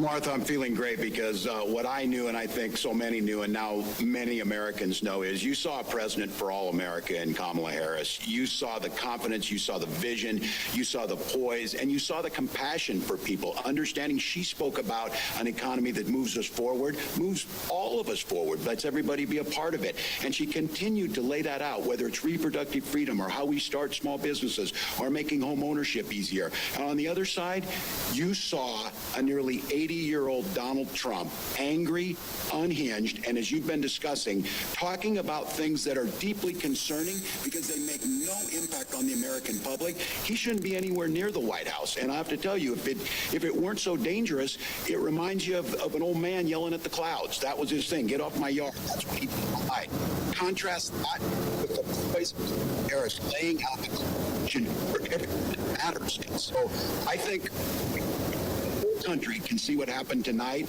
We'll keep pushing forward. That's the way that the country wants to see our politics be. She laid it out clearly. Donald Trump brought nothing tonight. Anger, resentment. Governor Walz, I do want to ask you, she did not answer questions on abortion restrictions. She never really answered that question. Can you clear that up, where the Harris-Walz ticket stands on that?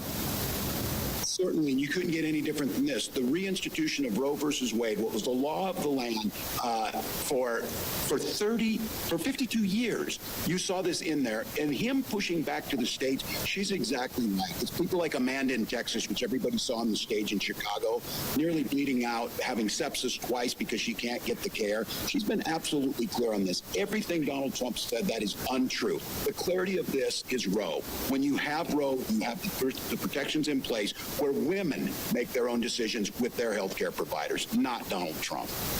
Okay, thanks so very much for joining us, Governor Walz. John? And we have the other side of the ticket. We have Senator J.D. Vance, Donald Trump's running mate, joining us now. Senator Vance, thank you for joining us. Thanks, John. Appreciate it. So I want to get to one part in the debate where you came up. Donald Trump was asked if he would veto a national abortion ban. He didn't answer the question, suggested, I guess, that he wouldn't. And then it was pointed out that you, in fact, said not that long ago that he would veto a national abortion ban. Can you explain the mix-up here? Well, I think the president's been very clear that he doesn't want a national abortion ban. I think in some ways he finds the question a little bit ridiculous because why are we asking him about legislation that's never going to actually happen and why he would veto it or not veto it when he says very explicitly that he doesn't support a national abortion ban and he wants these policies to be made by the states. But I think there's a deeper and more important issue here in this debate, which is that you had Kamala Harris effectively echoing platitude after platitude after platitude.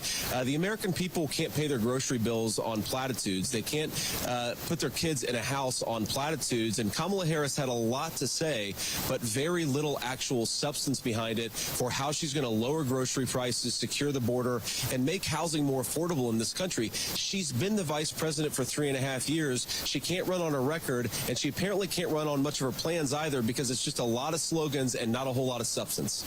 But Senator Vance, why won't he just say that he would veto the national abortion ban? And by the way, had you spoken to him about it before you weren't put in a position to answer that question? No, I hadn't spoken to him about it because, again, Donald Trump thinks the question is absurd because he doesn't support a national abortion ban, and he's been explicit about it. And, John, I think that it's so preposterous for the media to focus so much on an issue where Donald Trump has been crystal clear and not on the fact that people can't afford groceries and housing because of Kamala Harris's policies. This election is actually quite simple, and Kamala Harris and apparently the media would like to distract Americans on issues, by the way, that Donald Trump's been crystal clear about, but they're not talking nearly enough. This debate didn't talk nearly enough about the fact that Americans are struggling because they can't afford groceries, they can't afford housing, and a lot of their kids are dying of fentanyl overdoses because Kamala Harris has let the Mexican drug cartels take over the southern border. This is a disgrace what's going on in our country, John, and we could do so much better if we just had better leadership. We've got the best workers, the most beautiful country, the best natural resources, but Kamala Harris's leadership is squandering the great benefits of this country. It's why we've got to get back to Donald Trump's leadership. Senator, by the way, I asked because he hadn't been crystal clear and he said something different than what you said. That's why I was seeking clarification. But let me ask you about this for just very quickly. I heard Donald Trump before this debate describe Kamala Harris as, I'll just read a few of them, a low IQ individual, somebody who doesn't have the mental capacity to be president, really dumb, unable to put two sentences together. Is that what you saw on the stage tonight? John, what I saw was a lot of slogans. I think the American people are smart, and Kamala Harris talks to them like they're children. She repeats these ridiculous platitudes where if you actually think about what she said, you realize that it doesn't make any sense. She talks a lot about her plans, but then her plans, when you analyze the substance, don't make any sense. And more importantly, John, the American people don't get fed on plans. She has been the vice president for 3.5 years. What she can't do, refuses to do, and has no ability to do is to say, I accomplished lower prices because she didn't, or I accomplished lower housing prices because she didn't, or I secured the southern border because she didn't do that. She has failed as vice president, and the fundamental question is, do we want to give her a promotion? I think the answer has to be no, John. All right, Senator Vance, thank you for joining us. Mary. One thing both sides can agree on, this was a consequential night in this race. More reaction when we come back. Stay with us.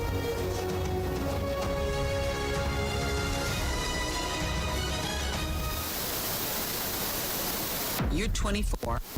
He's 54. Yeah. It just seemed like I had met my soulmate. You fired 4 times. Friday, 2020 is all new. The 32-year-old former ballerina, the center of the so-called Black Swan trial. Here we go. You haven't spoken out before. Why did you decide to talk now? The stunning all-new 2020 premieres Friday at 9, 8 Central on ABC. Hey, good morning, America. Good morning, America. Good morning, America. Are you ready? They are ready. covering the biggest events in the country right now. There's a lot going on here this morning. You don't just see it, you feel it. I'm in. I'm in. I'm in too. I'll be there. I am here and so happy. I'm in. I'm in too. Michael, George, Clara, Ginger.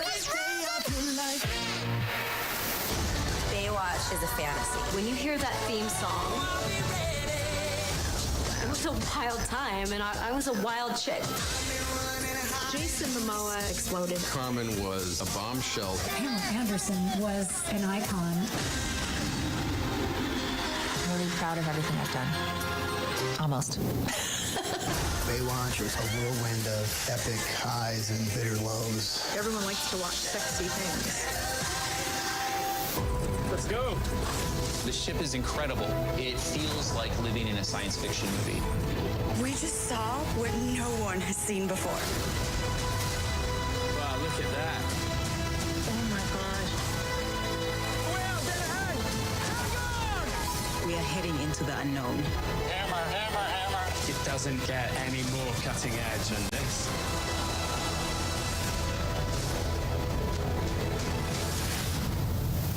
What's good to watch, read? Where can I get a great deal on what I'm just dying to buy? Oh, it's all right here. GMA Life. All the exclusive and buzziest celebrity good stuff. Deals and steals with amazing savings and the coolest lifestyle tips from Good Morning America. I love that so much. GMA Life. Streaming weekends on ABC News Live. Your weekend just got a little better with GMA Life. Traveling with the president in Paris, I'm Mary Bruce. Wherever the story is, we'll take you there. You're streaming ABC News Live. Let's go. The ship is incredible. It feels like living in a science fiction movie. We just saw what no one has seen before.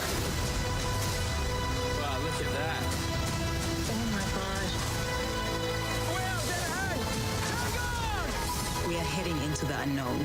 Hammer, hammer, hammer. It doesn't get any more cutting edge than this.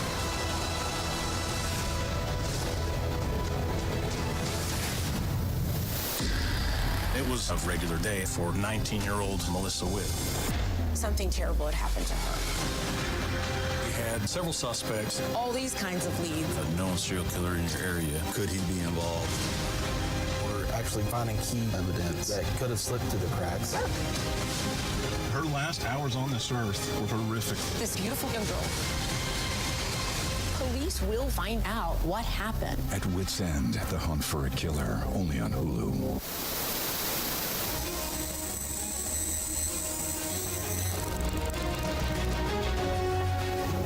We're back now here at the National Constitution Center in Philadelphia and with Chris Christie. So, Governor Christie, you heard the debate, remarkable debate. Bottom line, what'd you think?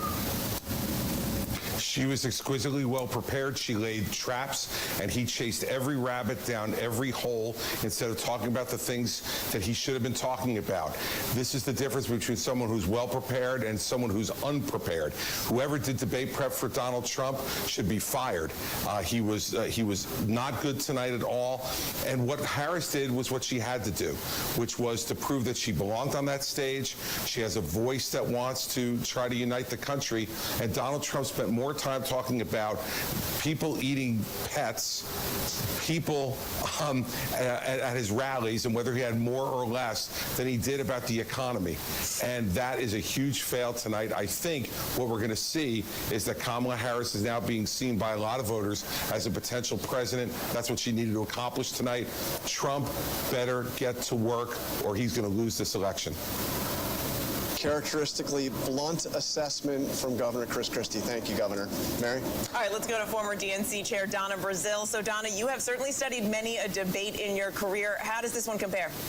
I think it was one of the best debate performances I've ever seen in my life, and I've seen a lot, and I've helped a lot of people prepare for these big moments. She met the moment. She seized the opportunity to tell the American people what she would do during her 4 years. She commanded the issues, and she did not allow the former president to bait her. Instead, she led the way forward. She turned the page, and I think this race is about to get even more interesting now.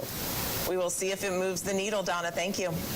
All right, over to the other side now. Former RNC Chair Reince Priebus. All right, Reince, the Harris campaign says they want another debate. If you were advising the Trump campaign, would you tell them to do it? Sure, I would tell him to do it. And the reason is like I said before, Donald Trump's numbers just don't move. I mean, the reality tonight, I know Don is excited, but the truth is Kamala Harris didn't address the most important thing that the American people care about, which is the economy and the cost of living. She had no answers on immigration. She had no answers when she was asked about defunding the police. She had nothing to say about the families that were lost in Afghanistan, which was a true layup. She should have been fact-checked a lot more on some of the things she said in regard to this comment about a bloodbath, which was about the auto industry. So, look, I think a lot of things were not said tonight that she needed to say in order to move the numbers, and I don't think Donald Trump's numbers move at all. They haven't moved at all for months. Reince Priebus, Donna Brazil, both thank you for your time. All right, well, I got to say, again, what a incredible debate, consequential debate, no doubt. I don't know how many votes will actually be moved. I don't know how many persuadable voters are actually out there. But Kamala Harris had a chance here to introduce herself to the country, to people who know who she is but don't know where she stands. Now, you could debate how much she did in terms of the specifics of where she stands, but she stood up there, and I think it was very significant to hear Chris Christie say that she acted like she seemed like she belonged. Exactly, and Chris was clearly impressed with that. But to your point, John, what matters is what the voters think. Kamala Harris was hurling things against Donald Trump, and he's been convicted, and January 6th, and everything else she could throw at him. But in the end, right now, he is tied with Kamala Harris. Does this change anything? We've all seen debates where people are very proud of what they did. Hillary Clinton thought she won that debate, many debates in 2016, and she didn't win. So you have to be very careful, and it's very important to see what the voters think. And look, the Harris campaign certainly thinks that they were, they put him on the defensive. They are going to keep getting out and making this message. She's going to be out there in those critical battlegrounds again later this week. They're so optimistic. They want that second debate. As Rachel said, the message from the campaign tonight, Vice President Harris is ready for a second debate. They're looking for one in October. They say, is Donald Trump, ? One last goading of him to end the night. Wow, that is something else. I did not predict that at the beginning. Bottom line, voters out there want a change. That's what the polls say. And both of these candidates really trying to present themselves as the agent of change. We will have to see in the polls who did the most effective job of doing that tonight. We will see. All right, that is it for us here in Philadelphia. A night to remember for sure. Our race for the White House post-debate coverage continues on ABC News Live, Disney+, Hulu, and anywhere else you stream live news. And your local news is next.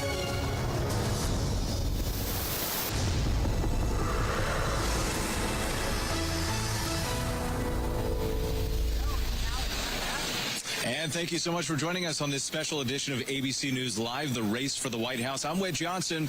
We are live from the spin room here in Philadelphia. You can see all the people gathering and the spin that's going on behind me after that historic face-off between former President Donald Trump and Vice President Kamala Harris. A pivotal night in a historically close presidential race. It started with a handshake and a nice to see you, but then the candidates held nothing back. Take a look.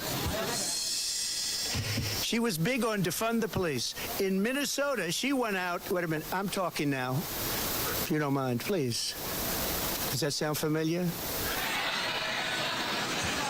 For 90 minutes, highlighting their vast differences on everything from America's involvement in foreign wars to abortion rights and immigration.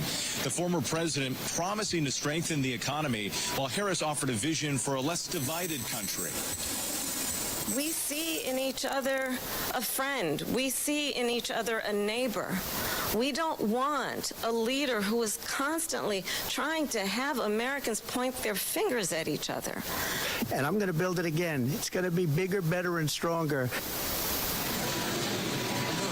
Our polls showing the race still neck and neck within the margin of error, including in the battleground states. But the question on many people's minds right now is who won the night on this first and likely last face-off in the race for president. We have live team coverage from the National Constitution Center and here in the spin room. We begin with our Jay O'Brien covering it all.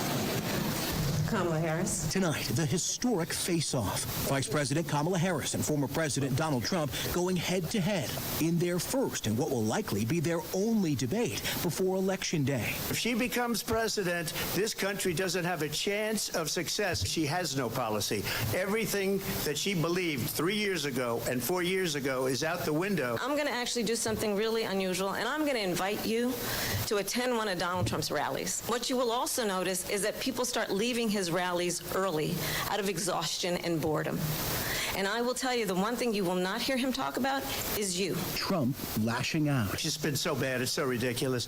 Trump in his 7th presidential debate. Harris, her first. I have talked with military leaders, some of whom worked with you, and they say you're a disgrace. The candidates clashing on major issues like the economy. Let's talk about what Donald Trump left us. Donald Trump left us the worst unemployment since the Great Depression. And what we have done is clean up Donald Trump's mess. I am actually the only person on this stage who has a plan that is about lifting up the middle class and working people of America. I had no inflation, virtually no inflation. They had the highest inflation perhaps in the history of our country, because I've never seen a worse period of time. People can't go out and buy cereal or bacon or eggs or anything else. The people of our country are absolutely dying with what they've done. They've destroyed the economy. Abortion. And I pledge to you, when Congress passes a bill to put back in place the protections of Roe v. Wade, as President of the United States, I will proudly sign it into law. But understand, if Donald Trump were to be reelected, he will sign a national abortion ban. Well, there she goes again. It's a lie. I'm not signing a ban. Now, I believe in the exceptions for rape, incest, and life of the mother. She said she'll go back to Congress. She'll never get the vote. It's impossible for her to get the vote. And immigration. I'm the only person on this stage who has prosecuted transnational criminal organizations for the trafficking of guns, drugs, and human beings. They've destroyed the fabric of our country. Millions of people let in. And all over the world, crime is down. All over the world except here. Crime here is up and through the roof. Harris mentioning Trump's legal woes, including 4 felony indictments and 1 conviction. I think this is so rich, coming from someone who has been prosecuted for national security crimes, economic crimes, election interference, has been found liable for sexual assault, and his next big court appearance is in November at his own criminal sentencing. Trump doubling down on his lies that he won the 2020 election. Are you now acknowledging that you lost in 2020? No, I don't acknowledge that at all. But I you said did that say sarcastically. That. You know that. It was said, oh, we lost by a whisker. That was said sarcastically. Donald Trump was fired by 81 million people. So let's be clear about that. And clearly he is having a very difficult time processing that. Their differences stark, making their pitches in a race that poll after poll show is neck and neck.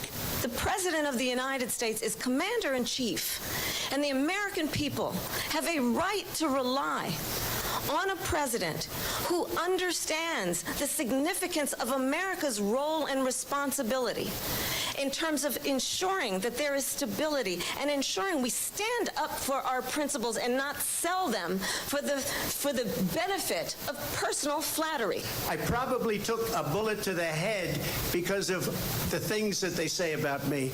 They talk about democracy. I'm a threat to democracy. They're the threat to democracy with a fake Russia. Plenty of big moments in the debate tonight. So joining us now is former Congressman Cedric Richmond, who's now co-chair for the Harris-Walz campaign. Mr. Richmond, thank you so much for joining us. We appreciate it. Heading into tonight's debate, the polls were showing that Kamala Harris still needed to tell her story, that voters wanted to know more about her and the issues and where she stood on the positions that matter to the voters. How do you think she did tonight? Well, I think rightfully so. I think voters deserve to know the candidates that they're voting for, and I think she did an excellent job tonight, talking about not only her values, but talking about her plan for the American people. And I think that was the big difference tonight. She focused on how do I help Americans dealing with several challenges, the challenges of child care, the challenges of affordable housing, the challenges of rising grocery prices. And I think she addressed all of that. And I think the American people are giving her a fresh look, and I think she did an excellent job. Donald Trump, the former president, says that she's a flip-flopper. She can't be trusted because her issues have evolved so much over the years. Do you think that she properly addressed that tonight? Absolutely. I think that she hit it direct on and talked about, for example, with fracking and healthcare. She said she wouldn't ban fracking as vice president. She didn't ban fracking, and she has no intention on banning fracking. When she talked about healthcare, she said her values was always that healthcare should be a right and not a privilege just for the rich. And she talked about how to expand healthcare. So I think she did a very good job of going into her policies and how they align with her values as growing up in a middle-class family and how that relates to the families in the United States right now. Another thing heading into tonight, the polls showed that voters, for the most part, trusted Trump more on some key issues like immigration and the economy. Kamala Harris did not answer the question right off the top of whether Americans are better now than they were 4 years ago before Joe Biden took office. Is that going to be a continued problem for her? 4 years ago, 50% of the schools in this country were closed. You had thousands. Pandemic. But 50% of the schools in this country were closed. 10 million people were out of work. You had businesses shut down, and now you have a resurgence, 16 million jobs created, schools open. So I think what the vice president was doing, and she did a good job of doing, was articulating where we started, where we are now, and what her plans and how it would chart a new way forward. And I think she did a good job of that. I want to go ahead and take a listen to a clip here that we prepared. This is the candidates talking about each other's policies. Let's take a listen. I don't say her because she has no policy. Everything that she believed 3 years ago and 4 years ago is out the window. She's going to my philosophy now. In fact, I was going to send her a MAGA hat. So that's, again, to that same narrative here, the Trump team trying to define her. Do you believe, are you confident that she is able to change this narrative going forward? Clearly, the voters still want to know more about her. They want to know where she stands. Do you think that she's going to be able to do that in the days and weeks ahead? Yeah, I think she did a great job of it tonight, and part of what a debate is, it's a compare and contrast. And I think that she talked about our values, and I think he talked about himself. He's still stuck thinking he won the 2020 election. In fact, that was the lowest point on the dials when he still rehashed that he won the election in 2020. Her highest point on the dial is when she talked about she was going to be a president for all of America, that she was going to work hard to improve the quality of life of everybody in this country. And I think that she did a great job tonight, and she's willing to keep doing it, and she's going to keep showing people who she is, and who she's fighting for, and that's the American people. Former Congressman Cedric Richmond, thank you for your time tonight. Appreciate it. Thanks for having me. All right. Let's turn now to our senior congressional correspondent, Rachel Scott, who is joining us right now. And Rachel, obviously, you've been on the campaign trail. You've been talking about the Trump campaign and the Harris campaign. One of the big issues, and there was a significant moment tonight, was the topic of abortion. Let's go ahead and take a listen. One does not have to abandon their faith or deeply held beliefs to agree. The government, and Donald Trump certainly, should not be telling a woman what to do with her body. So, Rachel, forgive me, a lot going on here in the spin room, but your takeaway on what we just heard right there, I know people with the Harris campaign are saying that that was a strong moment for her. Yeah, it looks awfully busy in that spin room behind you, but I know a lot of those surrogates there for the Harris campaign and for the Trump campaign are going to be getting questions about this because this is going to be a critical defining issue in this election. Look, abortion rights could be on the ballot in as many as 12 states, including several key battlegrounds, and this is why you have Harris, who has been the leading voice on this issue for the Biden administration, really taking it to the former president, who has been sort of all over the map on where he stands. Look, his record is clear. year. He appointed 3 of the 5 Supreme Court justices that overturned Roe versus Wade. At the same time today, when he was pressed on his stance, even what his own running mate has said, that he would veto a national abortion ban, you heard the former president not even committing to that. And so Harris does see this as a very effective line of attack, especially when you look at the polls. She still has that double-digit edge, especially in those battleground states among likely female voters. And one of the areas where former President Trump has struggled is connecting to those women voters, especially those who are undecided. What is the sense, how is the Trump campaign responding to how he did on that tonight?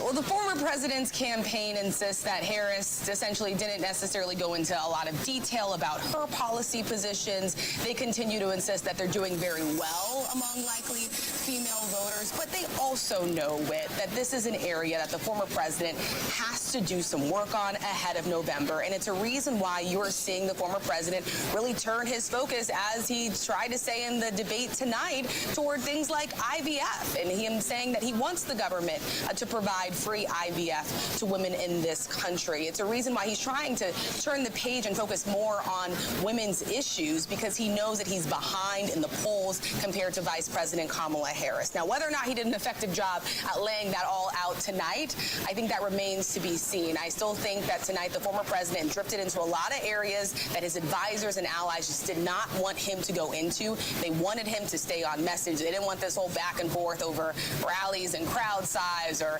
people who are allegedly eating pets in Ohio. They wanted him to really focus on the issues with. All right, Rachel Scott, we're going to talk more about that right now. We appreciate it. Thank you. We're going to bring in Senator Marco Rubio from Florida. And that question, Marco, we're going to pick it up right there. We've heard from advisors and Trump campaign officials going into tonight that they were hoping that the former president would stay on the issues and stay on message. Do you believe that he accomplished that? How would you rate him tonight? First of all, I think that Donald Trump has been running for president since 2016. He has been president. Americans have lived under the Trump presidency. He's well defined on these things. And a lot of things he said tonight, it's part of the persona. And so I think if he hadn't done some of those things, people would be watching and saying, oh, that's a different Donald Trump. It's not the same guy. I think the person with the onus tonight was Kamala Harris, who's still not very well known. And I think tonight what you take away from it and everything she says and in the days to come, what I think a lot of voters, real voters, not political pundits, not people like me, just people that are out there in the real world watching this that are going to be voting, that aren't daily political people, they're taking away from it. We don't know a lot about her. And tonight we found out she either basically is the same as Joe Biden on public policy or even potentially farther to the left, given her positions in 2019 and 2020 when she wanted to pay for the transgender surgeries of illegal migrants in detention, when she was raising money to bail out rioters. A lot of people didn't know she was doing that, where she wanted to defund ICE. Or she's just like Don. And by the way, one of the most outrageous moments tonight, she stood there and basically touted what happened in Afghanistan as a success, that it was a great success. It was a humiliation. It was a disaster. It was not a withdrawal.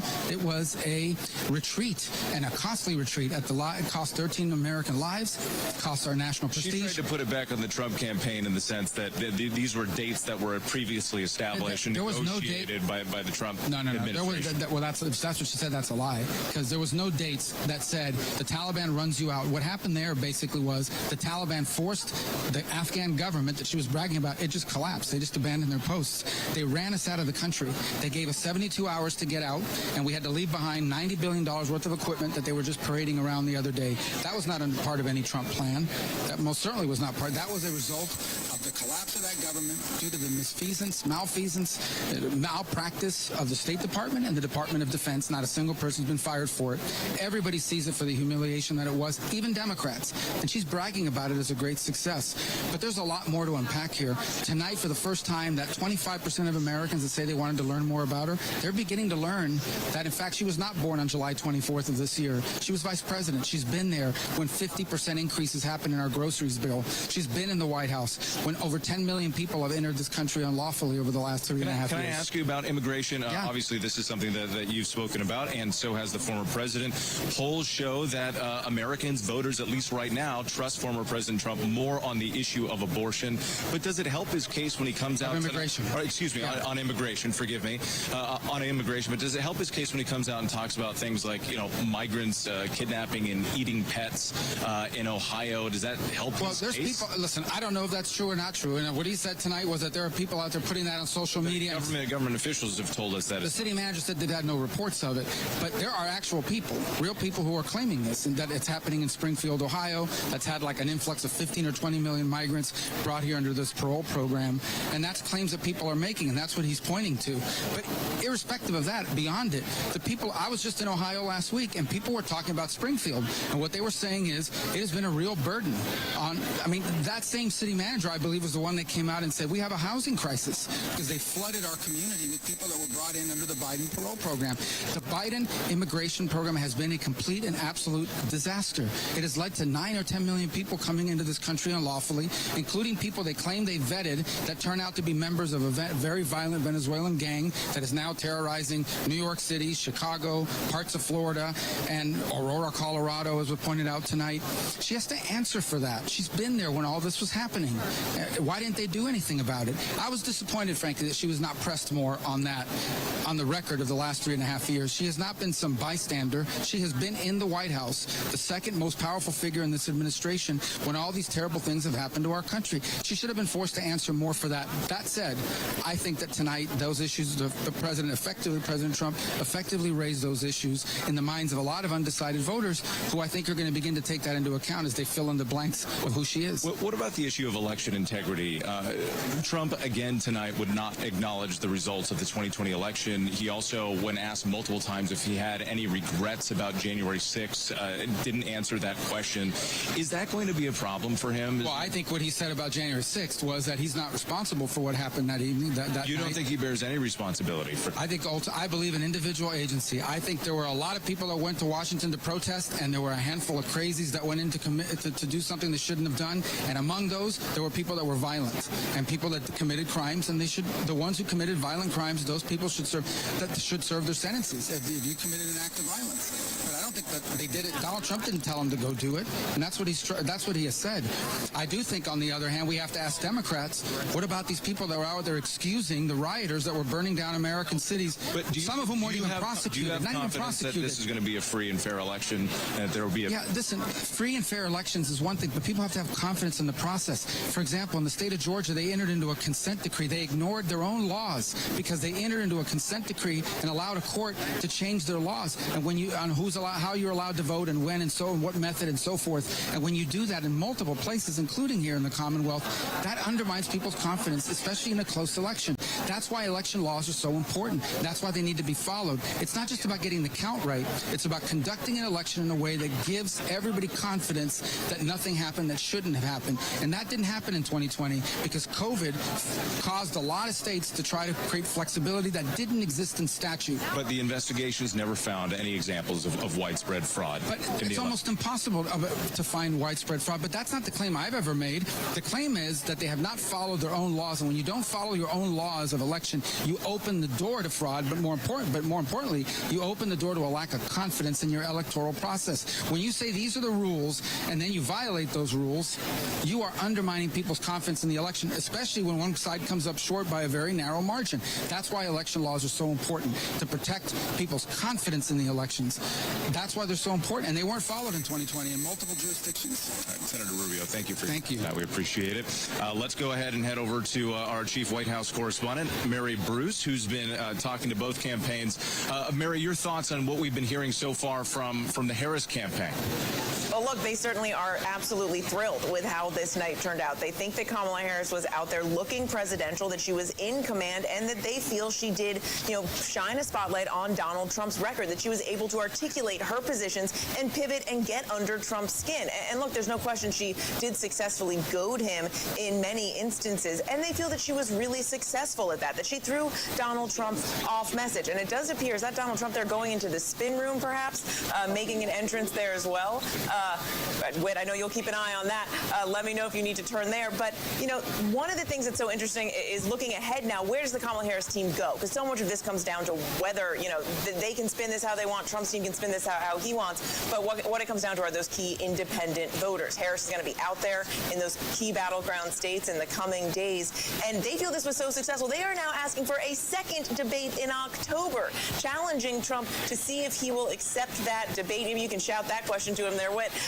And in a final, just, sort of top off the night here, Taylor Swift tweeting out to her 283 million followers that she is now endorsing Kamala Harris. With that is going to be something that's hard for Trump to shake off. Hey, Mary, forgive me. Former President Donald Trump is here in the spin room. Whenever there's an audience, we know that the former president likes to be part of it, so he has essentially taken over.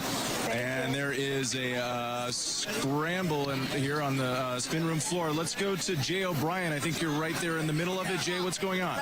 Donald Trump has just walked into the spin room here. He's walking here. Mr. Trump, we're live on ABC News here, sir. Mr. Trump. Mr. Trump. I think he's about to talk. Wait, here we go. So we thought it was our best debate ever. It was my best debate ever, I think. And it was very interesting. It showed how weak they are, how pathetic they are, and what they're doing to destroy our country and the border with foreign trade, with everything. And I think it was the best debate I've ever personally that I've had. We're getting polls that show 92 to 6, 88 to 11. We're having a lot of great polls that just came out. They're polls, I guess, phone polls and lots of other polls, but you see the polls. A very important debate. Now, she wants to do another one because she got beaten tonight, but I don't know if we're going to do another one. I wouldn't mind. Did she get into your head tonight, sir? The polls are indicating that we got 90%, 60%, 72%, 71%, and 89%. So the polls are very good, but beyond the polls, I felt very good. I had a good time doing it. I hate to speak about our country so negatively, but that's what happened. They've ruined our country. They've destroyed our country. So I hope you're all having a good time. But it was a very interesting evening. Yeah, go ahead. So confident you won tonight. Why are you here? Why not let the performance speak for itself? Well, I think it did, but people said, would I come here? And I made an obligation to a couple of people that I'm going to do their show. But it was I thought it was a great night. Mr. President, you talked to... I have no idea. Mr. President, when Republicans are complaining about moderators, does that mean that it wasn't a good night? Were you not prepared? No, I thought the moderators were very unfair, but it basically was 3-on-1. But I thought they were very unfair, the moderators. Everybody did. But despite that, they're saying that the debate was... Were you prepared for that kind of debate? Yeah, I assume the moderators would be bad because that right there is the worst of all the news networks, in my opinion, and it always has been. Yeah. Why will you commit to a second debate with Kamala Harris? She wants a second debate because she lost tonight very badly. So they immediately called for a second debate because they lost. So we'll, think about that. But she immediately called for a second. Look, we're looking at polls. We're looking at polls. The worst poll that we've had was 71 that I see, 71% to like 24 or 25%.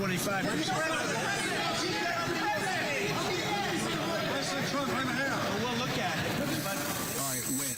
So if you still have me, he's walked a little bit away from our camera. Now he's at the edge there. You won't be able to hear him well. But one of the things you did hear was a question just asked by our Catherine Folders asking, why not commit to another debate if you believe that you won? He said he believes he won this debate, but then he was also asked, why be here in the spin room spinning about this debate if it's a debate that you believe was a clean win? We're going to try to get you as close as we can to Donald Trump, but I don't think you're going to be able to hear. Let me try to get my mic in there and see if you can hear Whit if you're still going through my camera here. Yeah, we're listening. Let's see what